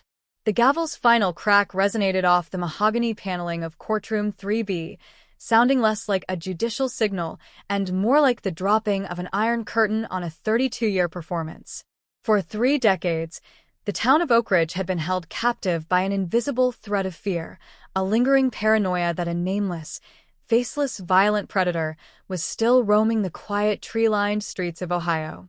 But as 2 armed court deputies stepped forward to place their hands on Sarah Vance's shoulders, the horrifying truth sat fully exposed under the harsh fluorescent lights. The monster hadn't been a passing shadow in the fog. It was the grieving best friend who had sat in their living rooms, drank their tea, and wiped away fake tears at every memorial service since 1995. Sarah stood completely erect as the metal cuffs clicked over her wrists. She didn't drop her head. She didn't offer a tearful plea to the jury. Her face was a terrifying, smooth slate, the absolute manifestation of psychological detachment. The woman who had spent half her life engineering a flawless suburban camouflage showed no panic as that camouflage was ripped away forever. As she was turned toward the secure holding cell exit, her eyes swept past the gallery, locking briefly onto Clara Miller's surviving family members. There was no apology in her gaze, no lingering flicker of remorse, only the cold, unyielding silence of an architect watching her ultimate masterpiece crumble into dust. In the second row of the gallery, Clara's brother rested his head against his wife's shoulder, his hands trembling as 32 years of suffocating weight washed off his chest. Outside the double doors, the news spread through the marble corridors like an electric current. Broadcast crews lined up outside the courthouse steps, live satellite transmissions beaming the verdict across national news networks. Guilty. The Oak Ridge cold case solved. Best friend convicted of first-degree murder. Within 20 minutes of the verdict, Assistant State Attorney Ellen Rodriguez and Detective Marcus Vance held a brief press conference on the steps of the Judicial Center. Rain and cold sleet splashed against the microphone stands, but a wall of reporters stood under black umbrellas, thrusting recorders into the air. Today's verdict sends a clear, powerful message across this country, Rodriguez said into the bank of microphones, her voice cut through by the flashing of dozens of camera bulbs. Time is no longer a safe harbor for killers. You can hide behind decades of silence. You can wear the mask of a grieving friend. You can let the rain wash away your tire tracks on the night of the crime. But modern science, coupled with relentless, uncompromising law enforcement work, will eventually pull down your disguise. Clara Miller left us her final witness 32 years ago. Today, justice finally caught up to Sarah Vance. A reporter from the local paper shouted a question over the wind. Detective Vance, how does a community heal after learning that the killer was living right in front of them for 32 years? Detective Vance stepped up to the podium, his face weathered by months of exhaustive cold case reconstruction. Healing starts with the absolute truth, Vance answered, his voice steady and resonant. For 32 years, this town lived in terror of an unknown stranger. Today, the stranger has a name, a face, and a mugshot. The ghost of Elmwood Avenue is gone. Oak Ridge can finally sleep in peace. By 7 o'clock that evening, Sarah Vance was processed into the Richland County Corrections Facility's high-security segregation unit, pending her formal sentencing hearing. Striped of her dark designer suit, her hair clips, and her personal identity, she was dressed in the standard bright orange jumpsuit of a convicted murderer.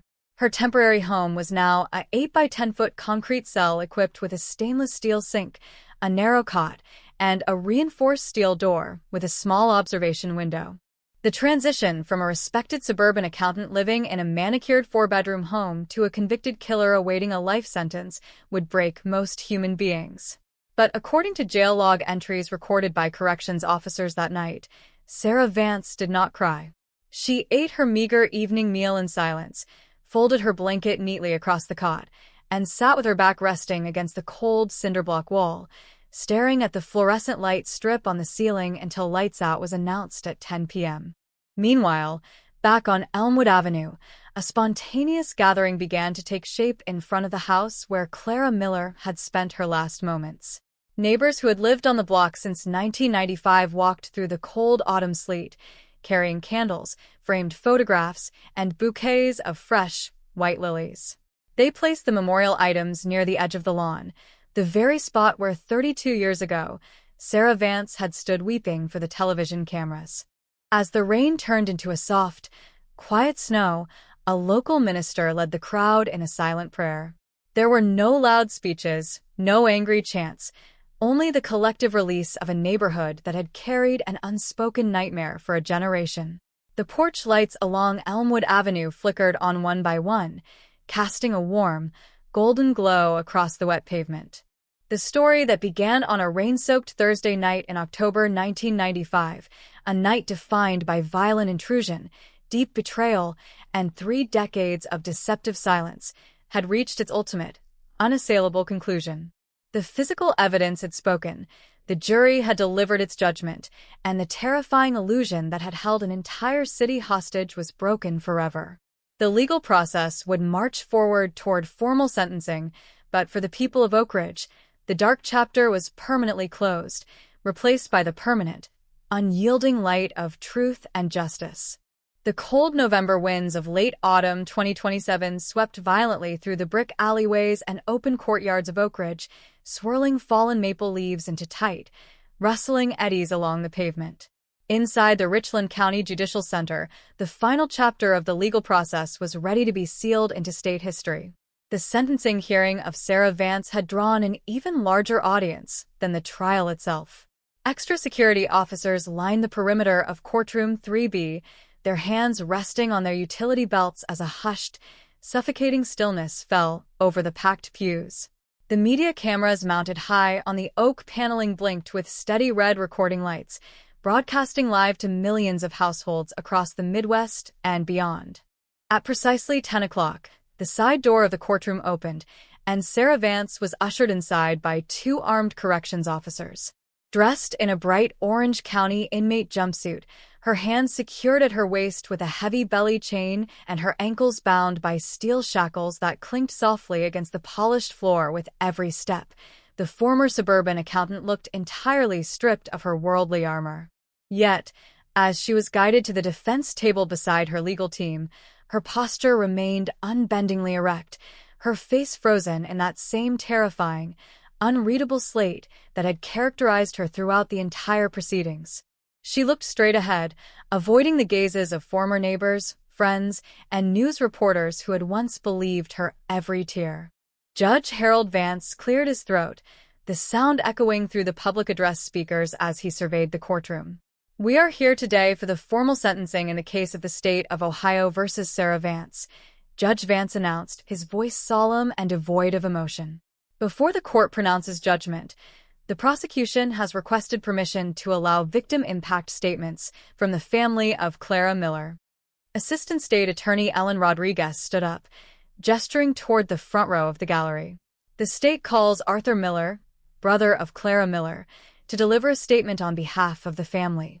A heavy silence descended upon the gallery as Arthur Miller stepped forward, holding a single sheet of paper in his trembling hands. His hair had thinned and grayed over the 32 years since his sister was taken from him. His shoulders carried the visible weight of a lifetime spent grieving in the dark. He approached the podium, adjusting the microphone, his knuckles white as he gripped the wooden edges. He turned his head slightly to look directly at Sarah Vance, who sat just 10 feet away at the defense table. 32 years ago, on October 12, 1995, my family's world was destroyed. Arthur Miller began, his voice raspy with emotion, yet carrying a deep, resonant strength that filled the vast room. Clara was 22 years old. She was kind, radiant, brilliant, and full of plans for a future that was stolen from her in a matter of seconds. For 32 years, my parents went to bed every single night wondering who killed their daughter. My father passed away 12 years ago with a broken heart, holding Clara's photograph on his chest. My mother spent her final days in a care facility, calling out Clara's name in her sleep, begging for an answer that never came. Arthur paused, taking a slow, ragged breath as tears welled in his eyes, but he did not look away from the defendant. And all through those 32 years of agonizing hell, Arthur continued, his voice dropping into an intense, piercing register. "You were there, Sarah. You came to our house for Sunday dinners. You sat on our sofa. You helped my mother pick out flowers for Clara's memorial service every autumn. You cried in our arms, pretending to share our pain, while carrying the secret that you were the monster who drove the blade into her chest. You didn't just steal my sister's life. You stole our family's peace. You weaponized our grief to build yourself a bulletproof fortress of suburban sympathy." Sarah Vance did not blink. She did not lower her eyes or shift her weight in her chair. She absorbed the family's grief with the same chilling detachment that she had displayed when shown the autopsy photographs of her best friend. "You thought you were smarter than everyone else, Sarah," Arthur concluded, wiping a tear from his cheek as his voice flared with unyielding power. "You thought time was on your side. You thought concrete, rain, and decades of silence would hide what you did forever. But Clara didn't let you get away with it. She fought back on that floor, and she left your DNA under her nail like a promise from beyond the grave. You'll spend the rest of your natural life in a concrete cell, forgotten by the world you tried so hard to fool, while Clara's memory finally rests in absolute peace. Arthur Miller stepped back from the podium and returned to his seat, where his wife squeezed his hand tightly. The emotional force of his words hung over the courtroom like a heavy thunderstorm. Judge Vance leaned forward over his bench, turning his stern gaze directly toward the defense desk. Does the defendant wish to make a statement prior to sentencing? Richard Sterling leaned in to whisper to Sarah Vance, offering her a final opportunity to express remorse, apologize to the family, or seek judicial leniency. Sarah slowly shook her head. The defendant declines to make a statement, Your Honor, Sterling announced softly. Judge Vance nodded slowly, his expression hardening as he pulled a thick black folder into the center of his bench. Sarah Vance, Judge Vance began, his voice echoing with absolute judicial authority throughout the silent room. This court has presided over hundreds of criminal trials across 30 years on the bench. But rarely has this court witnessed a crime characterized by such calculating cruelty, such profound narcissistic betrayal, and such long-standing, cold-blooded deceit. You took the life of a young woman who loved you, trusted you, and considered you her closest companion, all to cover up a petty financial fraud and preserve a superficial social standing. The judge paused, adjusting his reading glasses as he read directly from the statutory sentencing guidelines. For 32 years, you lived a life of total freedom while your victim lay in a cold grave and her family suffered an unimaginable living hell. You integrated yourself into their trauma, masquerading as a victim of the very crime you committed. The law provides for justice, even when delayed by time, and today the full weight of the law lands upon you. Judge Vance slammed his hand down onto the bench, his voice echoing like thunder. On the charge of first-degree premeditated murder, it is the order of this court that you, Sarah Vance, be remanded to the custody of the Department of Rehabilitation and Correction to serve a term of life imprisonment, without the possibility of parole. A wave of quiet exhales and muffled sobs of relief rippled across the gallery. Clara Miller's family embraced row by row, holding one another in a silent, permanent catharsis that had been denied to them for 32 long years. Court is adjourned, Judge Vance declared, dropping his gavel one final time with a deafening crack. 2 court deputies immediately stepped up to Sarah Vance, hauling her up from her chair by her arms. The heavy steel chains around her waist and legs rattled loudly as she was turned away from the defense table. She offered no resistance, making no eye contact with her legal defense team or anyone in the gallery as she was marched through the heavy steel door leading to the courthouse holding block, her footsteps clicking away into the cold concrete corridor until the heavy door slammed shut behind her. Outside on the high granite steps of the Richland County Judicial Center, a thick layer of soft white snow had begun to blanket the city of Oak Ridge, washing away the gray slush of late autumn. The satellite news trucks were wrapping up their wires, their blinding studio lights shutting down one by one as the media storm finally began to recede from the town. Senior Detective Marcus Vance stood at the top of the steps alongside Assistant State Attorney Ellen Rodriguez, watching the snow gently accumulate on the manicured lawns across the square. "It's over, Marcus," Rodriguez said quietly, pulling her coat tight against the rising winter wind. 32 years of dark history closed in a single afternoon. "The case is closed, Ellen," Marcus Vance replied, his eyes tracing the snow falling over the quiet streets of the city. But the real legacy of this trial isn't just that Sarah Vance is going to die in a state prison. It's that every cold case file sitting in every dusty cabinet across the state just got a second lease on life. The message sent today is going to echo through every cold case unit in the country.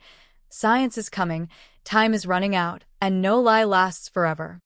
As night fell over Oak Ridge, the streetlights clicked on in steady sequence down Elmwood Avenue, casting long, warm pools of amber light across the clean sidewalks and front yards where neighbors walked out to check their mail without fear. The phantom that had haunted their homes for a generation was locked away in a concrete tomb. The cold case was solved, the verdict was absolute, and the town of Oak Ridge was finally bathed in the unyielding, permanent light of truth, justice, and enduring peace. The iron gates of the Dayton Correctional Institution groaned heavily as they slid shut, sealing Sarah Vance into the stark, uncompromising reality of maximum security Building C. Within 72 hours of her formal sentencing, the suburban life she had so meticulously preserved, the manicured lawn, the polished hardwood floors, the quiet weekend routine, was permanently replaced by 80 square feet of poured concrete, a high-density polyurethane mattress, and 30-foot perimeter walls topped with coiled razor wire. In the eyes of the law, inmate 104928 no longer possessed an identity, a reputation, or a voice. She was simply a permanent resident of the state penal system, designated to spend the rest of her natural life in the quiet, monotonous rhythm of administrative segregation. Yet, beyond the concrete walls of the penitentiary, the ripples of the Oak Ridge verdict were sending seismic shockwaves through the broader landscape of modern forensics, investigative journalism, and criminal jurisprudence. What had begun as a localized 1995 cold case had transformed into a historic benchmark for cold case resolution across the United States. At the National Center for Cold Case Forensic Genealogy in Washington, D.C., the investigative dossier of State of Ohio versus Sarah Vance was immediately integrated into the core curriculum for federal agents, forensic geneticists, and homicide detectives. Seminars and symposiums analyzed every facet of the operation, from the preservation of Slide Exhibit 14B in a climate-controlled state vault in 1995 to the advanced single-nucleotide polymorphism, SNP, microarray profiling that successfully pulled 96 nanograms of touch DNA from beneath Clara Miller's fingernails 32 years later. The case provided a definitive, unassailable template for how microscopic cellular tissue, once deemed unusable by 20th century standards, could be salvaged to unravel decades of deceptive silence. In Oak Ridge, the psychological landscape of the community was undergoing a slow, profound recalibration. For 32 years, the murder on Elmwood Avenue had acted as a dark, invisible wedge driven into the heart of the town. It had bred an unspoken atmosphere of lingering suspicion, where longtime residents looked at passing strangers, and sometimes even each other, with quiet, guarded eyes. The arrest and conviction of Sarah Vance stripped away that 32-year paranoia, replacing it with a stark, terrifying realization. The danger had never been a phantom lurking in the shadows of the autumn fog. It had been an insider, a respected peer, a trusted neighbor, a friend who sat at their kitchen tables while secretly harboring the dark memory of an execution. 6 months after the sentencing, the Oak Ridge City Council unanimously passed a resolution to officially establish the Clara Miller Forensic Excellence Grant, a state-funded initiative designed to provide dedicated financial resources to rural and mid-sized police departments across Ohio to re-examine dormant cold case evidence using modern touch DNA and genealogical mapping tools. On a crisp, clear spring afternoon, local officials, media representatives, and citizens gathered at the corner of Elmwood Avenue and 4th Street for the dedication of the Clara Miller Memorial Garden. Located just 2 blocks from where Clara had spent her final moments, the small park featured stone benches, flowering dogwood trees, and a smooth granite monument engraved with a simple, powerful inscription. Truth is not washed away by the rain, nor is it buried by time. In memory of Clara Miller, whose courage in her final moments gave justice its voice 32 years later. Arthur Miller stood beside his wife near the monument, looking out over the crowd of neighbors who had come to pay their respects. For the first time in over 3 decades, there were no cameras hunting for tragic soundbites, no whispers of unsolved horror, and no lingering specters of doubt. The grief remained, but the agonizing torture of the unknown was gone forever. Meanwhile, behind the high-perimeter walls of Building C, Sarah Vance adapted to her new existence with a cold, mechanical discipline. According to internal prison logs, she declined all media interview requests from national crime documentaries, investigative podcasts, and network news programs that flooded the warden's office week after week. She made no phone calls, requested no visitors, and spent her daily hour of solitary recreation walking silent, rigid laps along the narrow gravel courtyard, staring straight ahead at the tall concrete walls that blocked out the horizon. In late 2028, her appellate legal team filed a routine motion with the Ohio 10th District Court of Appeals, arguing that the microscopic touch DNA evidence recovered after 32 years presented an unacceptable risk of secondary transfer and that the recovery of deleted digital hard drive files infringed upon evidentiary search parameters. But the state appellate court issued a swift, unanimous 30-page opinion denying the appeal on every count. The ruling affirmed that the combination of high-density touch DNA, financial motive, deleted framing letters, and post-crime digital searches formed an unbroken, absolute chain of guilt that no legal technicality could sever. The case of Clara Miller and Sarah Vance had reached its ultimate, unshakable state of resolution. Science had pierced through 32 years of performance. The justice system had delivered its final judgment, and a town that had carried a nightmare for a generation was finally allowed to heal under the clear, permanent light of truth. The iron gates of the Dayton Correctional Institution groaned heavily as they slid shut, sealing Sarah Vance into the stark, uncompromising reality of maximum security Building C. Within 72 hours of her formal sentencing, the suburban life she had so meticulously preserved, the manicured lawn, the polished hardwood floors, the quiet weekend routine, was permanently replaced by 80 square feet of poured concrete, a high-density polyurethane mattress, and 30-foot perimeter walls topped with coiled razor wire. In the eyes of the law, inmate 104928 no longer possessed an identity, a reputation, or a voice. She was simply a permanent resident of the state penal system, designated to spend the rest of her natural life in the quiet, monotonous rhythm of administrative segregation.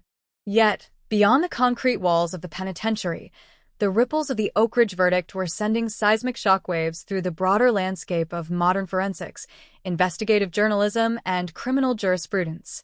What had begun as a localized 1995 cold case had transformed into a historic benchmark for cold case resolution across the United States. At the National Center for Cold Case Forensic Genealogy in Washington, D.C., the investigative dossier of State of Ohio versus Sarah Vance was immediately integrated into the core curriculum for federal agents, forensic geneticists, and homicide detectives. Seminars and symposiums analyzed every facet of the operation, from the preservation of Slide Exhibit 14B in a climate-controlled state vault in 1995 to the advanced single-nucleotide polymorphism, SNP, microarray profiling that successfully pulled 96 nanograms of touch DNA from beneath Clara Miller's fingernails 32 years later. The case provided a definitive, unassailable template for how microscopic cellular tissue, once deemed unusable by 20th century standards, could be salvaged to unravel decades of deceptive silence. In Oak Ridge, the psychological landscape of the community was undergoing a slow, profound recalibration. For 32 years, the murder on Elmwood Avenue had acted as a dark, invisible wedge driven into the heart of the town. It had bred an unspoken atmosphere of lingering suspicion, where longtime residents looked at passing strangers, and sometimes even each other, with quiet, guarded eyes. The arrest and conviction of Sarah Vance stripped away that 32-year paranoia, replacing it with a stark, terrifying realization. The danger had never been a phantom lurking in the shadows of the autumn fog. It had been an insider, a respected peer, a trusted neighbor, a friend who sat at their kitchen tables while secretly harboring the dark memory of an execution.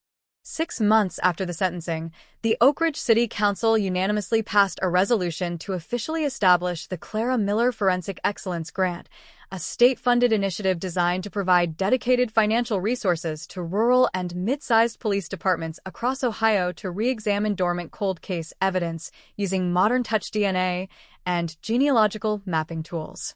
On a crisp, clear spring afternoon, local officials, media representatives, and citizens gathered at the corner of Elmwood Avenue and 4th Street for the dedication of the Clara Miller Memorial Garden. Located just 2 blocks from where Clara had spent her final moments, the small park featured stone benches, flowering dogwood trees, and a smooth granite monument engraved with a simple, powerful inscription. Truth is not washed away by the rain, nor is it buried by time.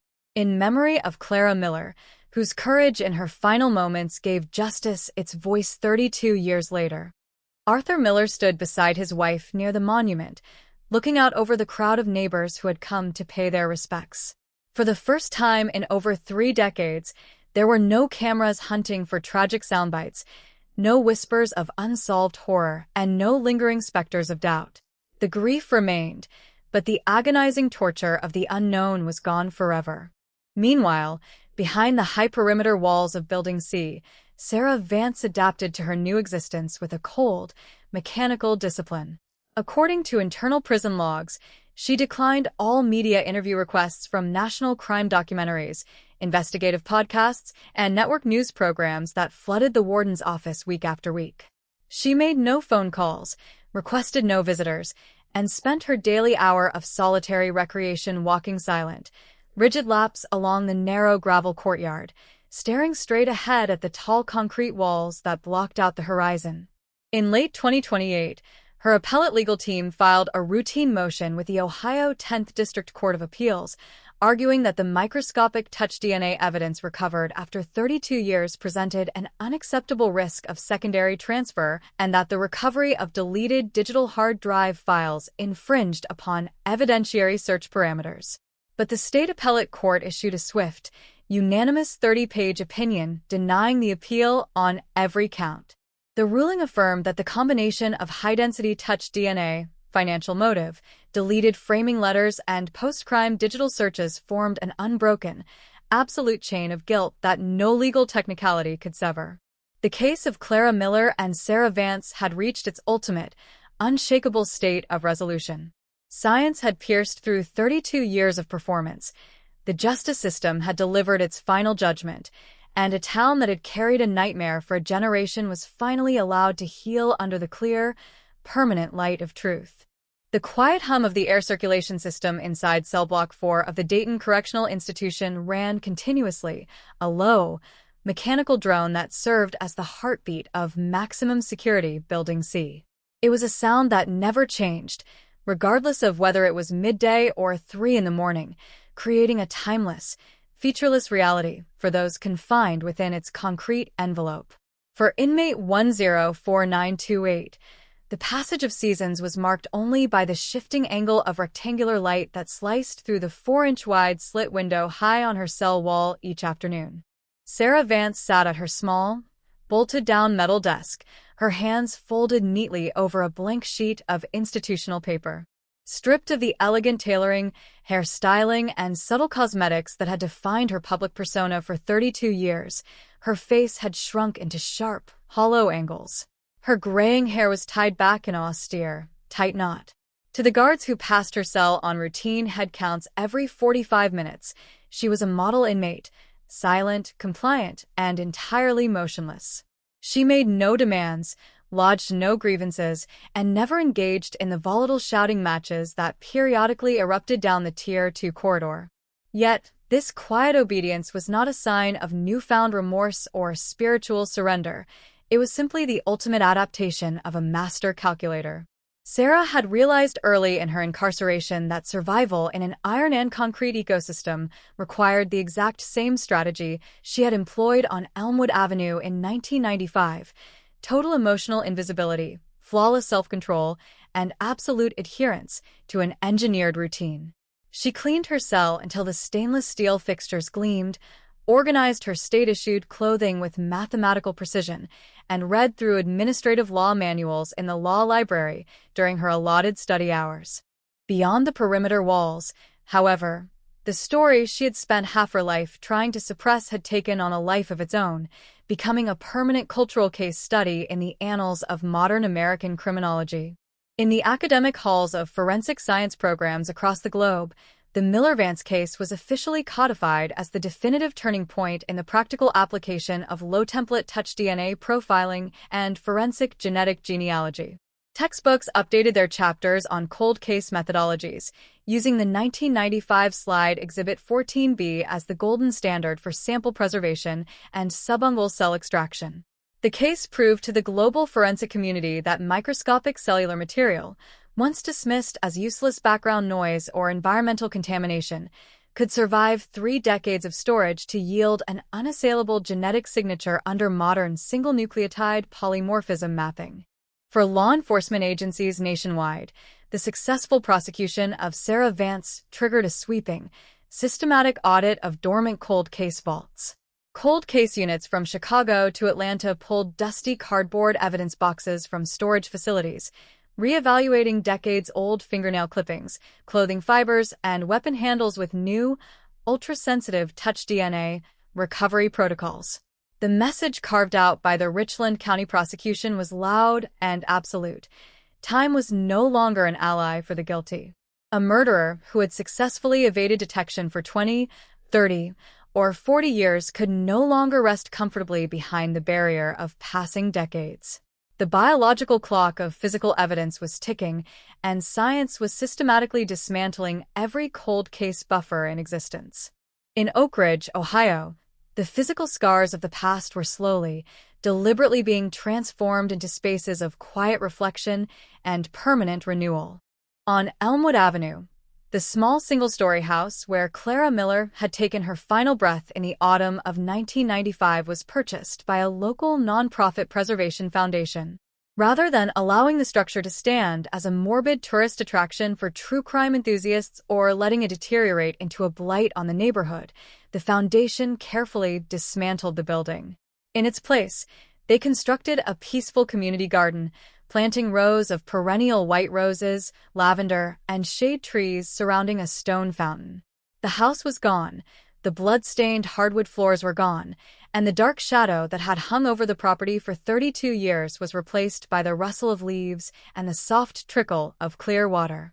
On a warm afternoon in late October, exactly 33 years after the murder, a quiet gathering took place at the garden. There were no satellite trucks, no flashing lights, and no shouting reporters holding microphones over the fence. Arthur Miller stood near the edge of the stone fountain alongside Detective Marcus Vance and Assistant State Attorney Ellen Rodriguez. They watched as neighborhood children rode their bicycles past the lawn, completely free of the quiet, pervasive fear that had governed their parents' childhoods on these very streets. "You know, Marcus," Arthur said softly, his hands tucked into his coat pockets as he looked at the clear water reflecting the bright autumn sky. For 32 years, every time October came around, the air in this town felt cold, heavy, and wrong. It felt like Clara was trapped in that house, trapped in that night, begging us to find her. But standing here today, it just feels like home again. Detective Vance nodded slowly, his eyes following a dry oak leaf as it drifted across the stone pavement. "She spoke to us, Arthur. It took 32 years for us to build the technology to hear what she was saying, but she spoke. She didn't let Sarah get away with it. That's the real legacy of this place. Clara won." Inside the walls of the Dayton Correctional Institution, the sun had dropped below the high concrete perimeter, casting long, dark shadows across the exercise yard. The heavy steel doors of the cell block began to slide shut with a series of loud, mechanical thuds, signaling the final lockdown of the evening.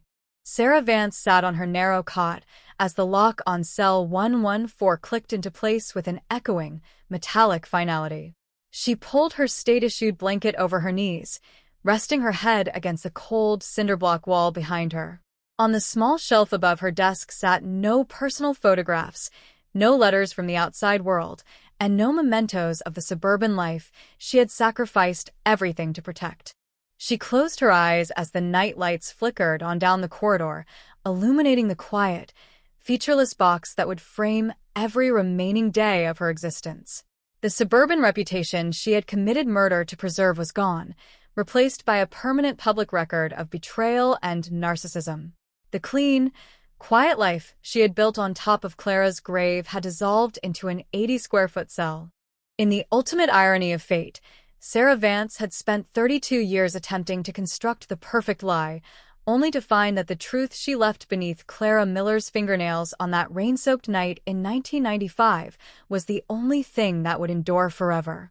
Justice had not merely arrived, it had settled completely over the city of Oak Ridge, closing the final page of a 32-year saga, leaving Clara Miller to rest in absolute, eternal peace, and leaving her killer to live out her remaining years in the silent, unyielding shadow of the truth. Part 12. The quiet corridor of Tier 2 in Maximum Security Building C was washed in the sterile, amber glow of night mode LED fixtures. It was 2:30 in the morning, a time when the Dayton Correctional Institution settled into its most honest state, a place stripped of administrative pretension, where the soft, metallic clinking of a guard's keys on a duty belt served as the only pulse in a fortress built of cold steel and poured concrete. Inside cell 114, Sarah Vance lay on her back atop her rigid mattress, her eyes wide open, staring up at the tiny hairline crack running across the whitewashed ceiling. For 34 years, Sarah had lived inside a carefully constructed narrative. First, as the devastated best friend who carried a flower bouquet to every anniversary vigil on Elmwood Avenue. Then, as the stoic defendant who believed her legal team could poke enough holes in 32-year-old biological evidence to earn her freedom. And finally, as inmate 104928, the silent model prisoner who treated her lifelong sentence as merely another complex ledger to be managed with quiet, mechanical efficiency. But as the winter of 2029 approached, a subtle, irreversible shift was occurring inside the mind of the woman who had fooled an entire city for a generation. The human mind can maintain a grand deception only as long as there is an audience to receive it. Outside these walls, the audience had moved on. The media circus that had once surrounded the Richland County Judicial Center had long since packed up its satellite dishes. The investigative podcasters had migrated to newer, fresher tragedies.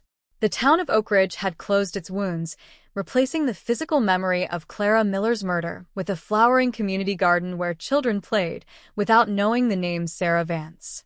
Deprived of an audience, the mask Sarah had worn for over 3 decades began to lose its structural purpose.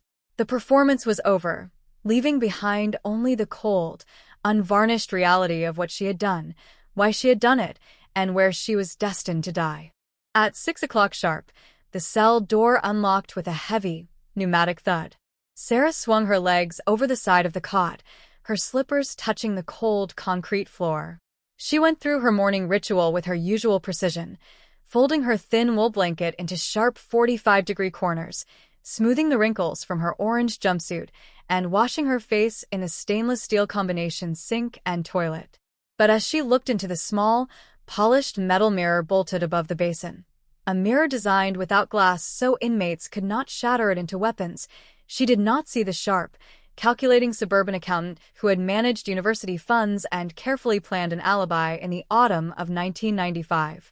She saw an aging woman whose hair was now entirely silver, whose eyes carried a deep, hollow fatigue, and whose name had become synonymous with ultimate betrayal. Vance, a guard's voice echoed down the hall, flat and disinterested. Law library pass at 9. Be ready at the gate. Sarah nodded silently, not offering a word in response. The institutional law library had become her daily refuge, not because she believed there was a legal miracle waiting for her in the leather-bound volumes of the Ohio Appellate Reporter, but because it was the only room in Building C where she was permitted to sit in front of a computer terminal. When 9 o'clock arrived, Sarah walked in measured, shackled steps down the central walkway to the library, taking her seat at Terminal 4. The terminal was stripped of open internet access, restricted entirely to legal research databases, archived state court records, and digitized news databases approved by the Department of Rehabilitation and Correction. For months, Sarah had used her search privileges not to research habeas corpus petitions or ineffective assistance of counsel claims, but to search one name over and over again: Clara Miller. She typed the letters into the search bar, her thin fingers tapping softly against the plastic keys. Search query: Clara Miller, Oak Ridge, Ohio Memorial. The screen refreshed instantly, displaying dozens of digitized articles, civic announcements, and academic papers. Sarah scrolled past the familiar headlines detailing her own arrest, trial, and sentencing. Her eyes settled on a recent article published by the Oak Ridge Journal, dated October 2028. 33 years later, how the Clara Miller Forensic Grant is solving Ohio's forgotten cold cases. What began as a horrific tragedy on Elmwood Avenue in 1995 has transformed into a beacon of hope for families across the state. The Clara Miller Forensic Grant, established in the wake of the 2027 conviction of Sarah Vance, has officially funded the DNA re-examination of 64 dormant cold cases. To date, the program has yielded 14 definitive forensic matches, bringing closure to families whose loved ones were taken decades ago. Sarah sat motionless, her pale blue eyes tracking the words line by line. The grand irony of her crime unfolded before her on the glowing screen with absolute, devastating clarity. She had murdered Clara Miller to protect her own reputation, to destroy a record of financial fraud, and to bury a truth that threatened her place in suburban society. She had spent 32 years ensuring that Clara's voice remained silenced in the dark on Elmwood Avenue. Yet, in her desperate attempt to erase Clara Miller from the world, Sarah had inadvertently rendered her immortal. Clara was no longer merely a victim of a 32-year-old cold case. She had become the namesake of a statewide forensic revolution. Her final act of defiance on that hardwood floor, the simple, instinctual scrape of her fingernails against her killer's skin, was now saving dozens of other victims, exposing long-forgotten predators, and rewriting the future of criminal justice across the entire Midwest. Every time a cold case was solved in Ohio using modern touch DNA protocols, Clara Miller's name was printed in the news. Every time a family received the answers they had waited decades for, Clara's memory was celebrated. And what of Sarah Vance? Sarah scrolled down to the bottom of the article. Her own name appeared only once, tucked into a brief, clinical sentence near the end. Following the 2027 conviction of former friend Sarah Vance, who is currently serving a sentence of life imprisonment without the possibility of parole at the Dayton Correctional Institution. That was all she was. A footnote. An auxiliary piece of context attached to Clara's legacy. The grand architect of the perfect crime had not built a monument to her own cleverness. She had built the instrument of her own absolute erased significance. She had traded her freedom, her adult life, her reputation, and her soul to buy 32 years of borrowed time, only to end up as a single, forgotten row of numbers in a state corrections database. A heavy hand touched her shoulder. "Time's up on the terminal, Vance," the librarian guard said, leaning over the desk. "Log off and step back to the line." Sarah did not argue. She moved the cursor to the top corner of the screen, clicked the log off button, and watched the glowing text disappear into a blank monitor. She stood up, placed her hands behind her back, and waited for the deputy to lock the wrist restraints over her hands. As she was guided back down the long, echoey corridor toward cell block 4, Sarah passed a row of narrow windows that looked out toward the prison courtyard. Outside, a light, dusting snow was beginning to drift down from the gray sky, settling over the chain-link fences and the concrete yards. It was the exact same soft, white snow that had fallen over Elmwood Avenue on the night her verdict was read, the same snow that now covered the flowering dogwood trees in the Clara Miller Memorial Garden in Oak Ridge. The doors of cell 114 slid open. Sarah stepped inside, heard the iron lock drop into place behind her, and sat down on the edge of her cot. She sat in complete, unbroken silence, her hands resting quietly on her lap. For 32 years, she had believed that she was the author of the story on Elmwood Avenue. She had believed that the rain had washed away her tracks, that time had eroded the truth, and that her mask would hold until the day she died. But as she looked out at the narrow band of winter light flickering through her cell window, she finally understood the absolute, unalterable truth of her existence. The rain on Elmwood Avenue had not washed the truth away, it had preserved it. The passage of time had not protected her, it had simply built the technology that would expose her. And the quiet, radiant young woman she had murdered in the dark 34 years ago had not died in vain. She had left behind a biological signature that would echo through the justice system forever. The dark story that began on a rain-soaked Thursday night in October 1995 was finally, completely finished. There were no more court dates to schedule, no more appeals to file, no more journalists to avoid, and no more lies to construct. In the quiet, snowy streets of Oak Ridge, Clara Miller's legacy belonged to the light, to justice, and to the enduring peace of a town that had finally found its answers. And inside the concrete walls of Building C, Sarah Vance was left with the only thing she had truly earned, the endless, silent weight of the truth. The morning of October 12, 2030, marked precisely 35 years since the front door of 412 Elmwood Avenue was closed for the last time on a cold, rain-slicked night in Oak Ridge, Ohio. In the high-walled compound of the Dayton Correctional Institution, the 35th anniversary arrived without ceremony, announcement, or interruption to the rigid facility clock. By 7:15 in the morning, the harsh autumn daylight filtered down through the narrow skylights of Building C, casting long, geometric blocks of pale yellow across the polished linoleum floor of Tier 2. Inmate 104928 walked her daily 60 paces along the interior perimeter of the recreation yard, her state-issued canvas slip-on shoes whispering against the coarse, concrete surface. To the casual observer, or to the young correctional officers who had only known her as an elderly, quiet fixture of the maximum security wing, Sarah Vance appeared almost entirely translucent. At 62 years old, her shoulders had developed a permanent, slight stoop.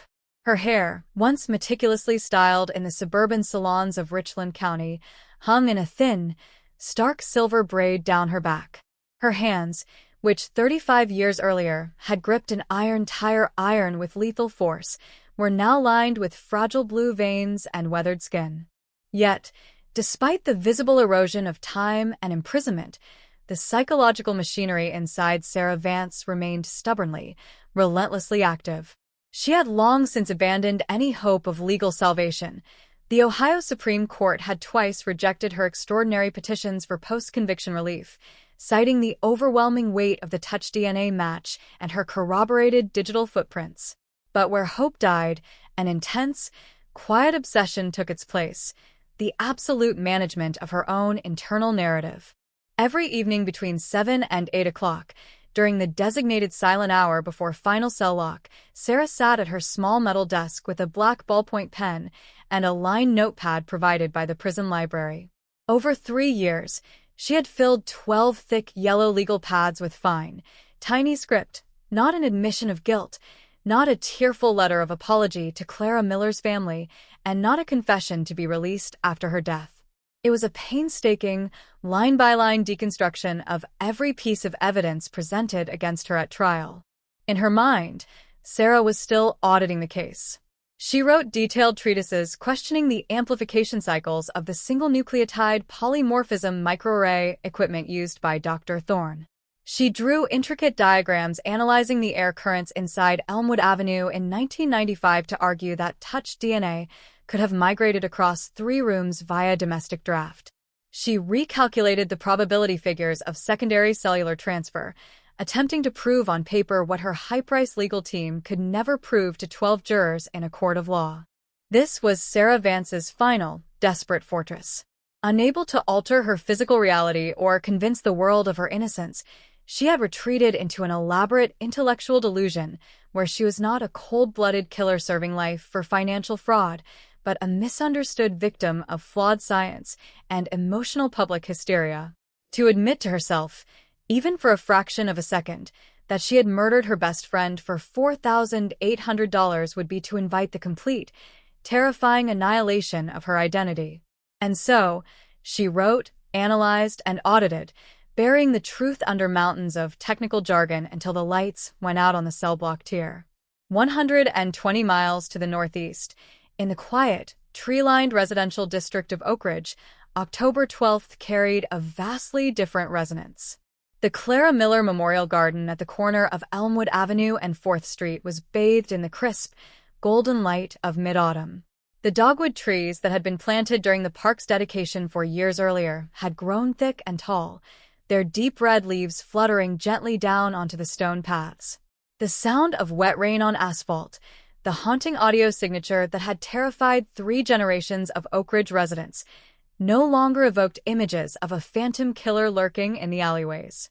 At 10 o'clock that morning, a modest group of people gathered near the central granite monument. There were no news cameras, no satellite vans blocking the driveways, and no political figures seeking photo opportunities.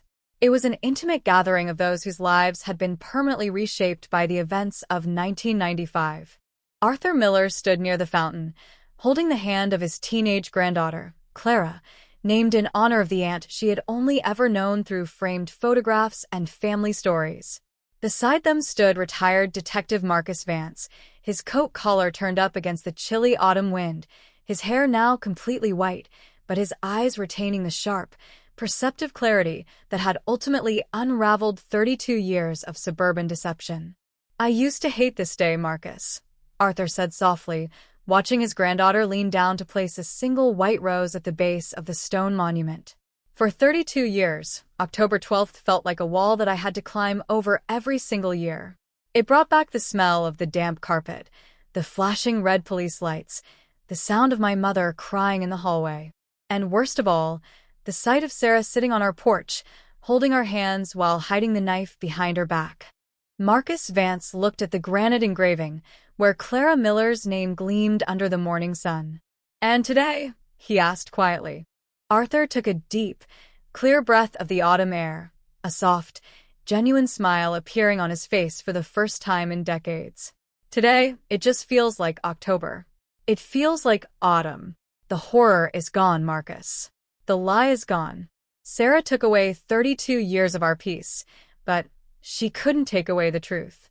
My sister isn't defined by what happened to her in that house anymore. She's defined by what she left behind." That legacy was visible across the entire state of Ohio. The Clara Miller Forensic Excellence Grant, which had been born out of the historic trial, had grown into one of the most successful state-level cold case initiatives in American law enforcement history. In a specialized laboratory facility in Columbus, a team of 20 young forensic geneticists worked daily under the direction of Dr. Eris Thorne.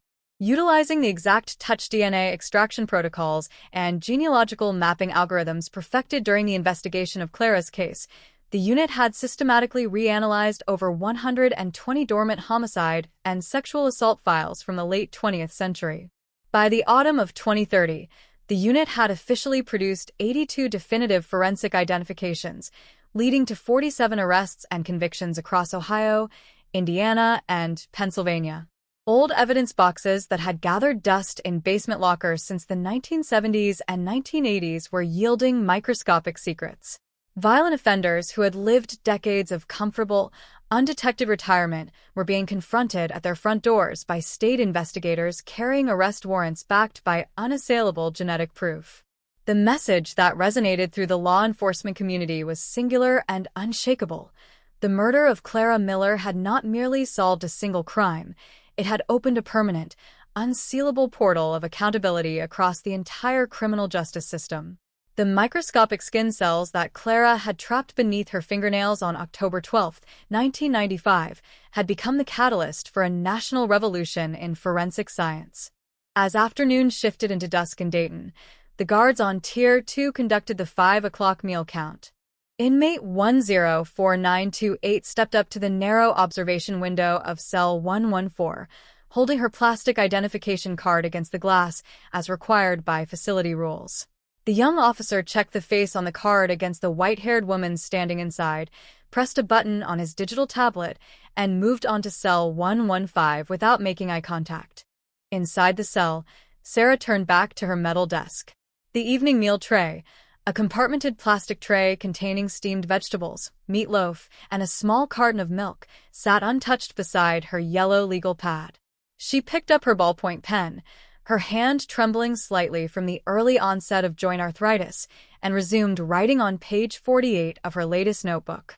Section 4.2, Environmental Persistence of Touch DNA in High-Humidity Residential Environments.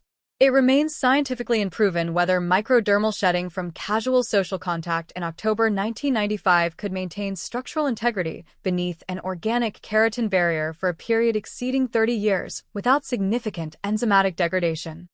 She stopped writing. Her pen hovered an inch above the paper. The silence inside cell 114 was sudden, absolute, and suffocating. The low, mechanical hum of the ventilation system seemed to fade away, leaving only the sound of her own shallow breathing echoing off the concrete walls. For the first time in 3 years, Sarah looked up from her legal pad and looked directly at the small, polished metal mirror on the wall. In the dim evening light, the technical jargon on her paper suddenly seemed hollow, fragile, and utterly useless. The intricate equations, the forensic criticisms, the endless legal arguments, none of it mattered. None of it reached beyond the heavy steel door of her cell. None of it altered the fact that 80 miles away, in a sunlit garden in Oak Ridge, people were laying flowers at the feet of the woman she had murdered, while her own name was slowly, completely vanishing from the memory of the living world.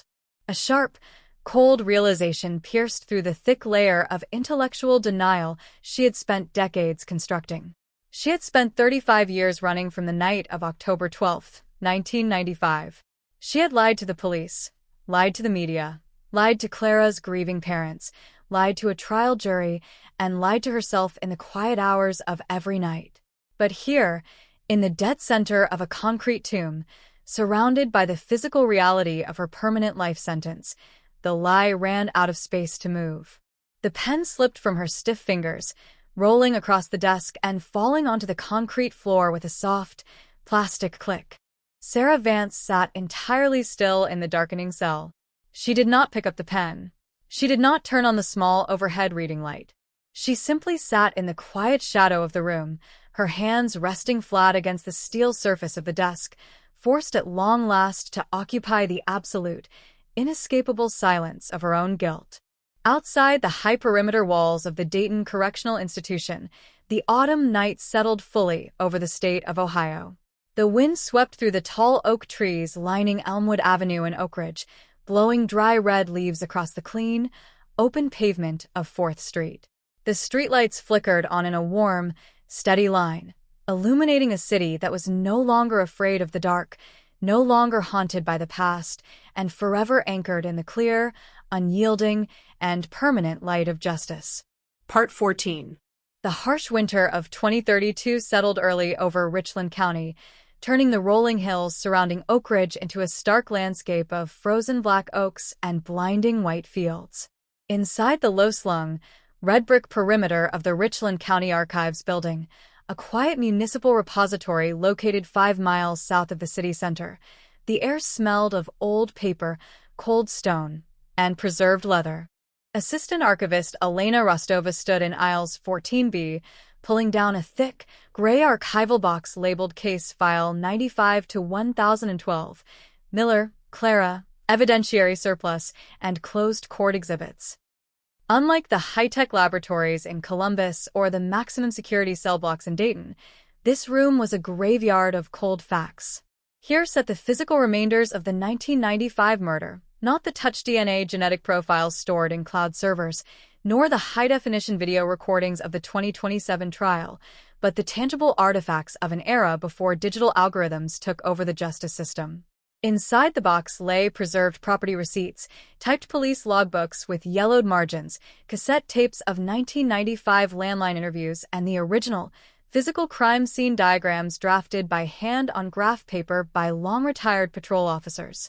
Elena placed the box onto a wide wooden reading table. Across from her sat David Hayes, a 31-year-old investigative journalist and documentary filmmaker from Chicago. David was not looking for a sensationalist true crime narrative or a dramatic reenactment of the trial. He had been commissioned by the American Journal of Criminal Law to produce an exhaustive, retrospective monograph on how the Miller-Vance case had altered the chain of custody protocols for biological evidence across the Midwest.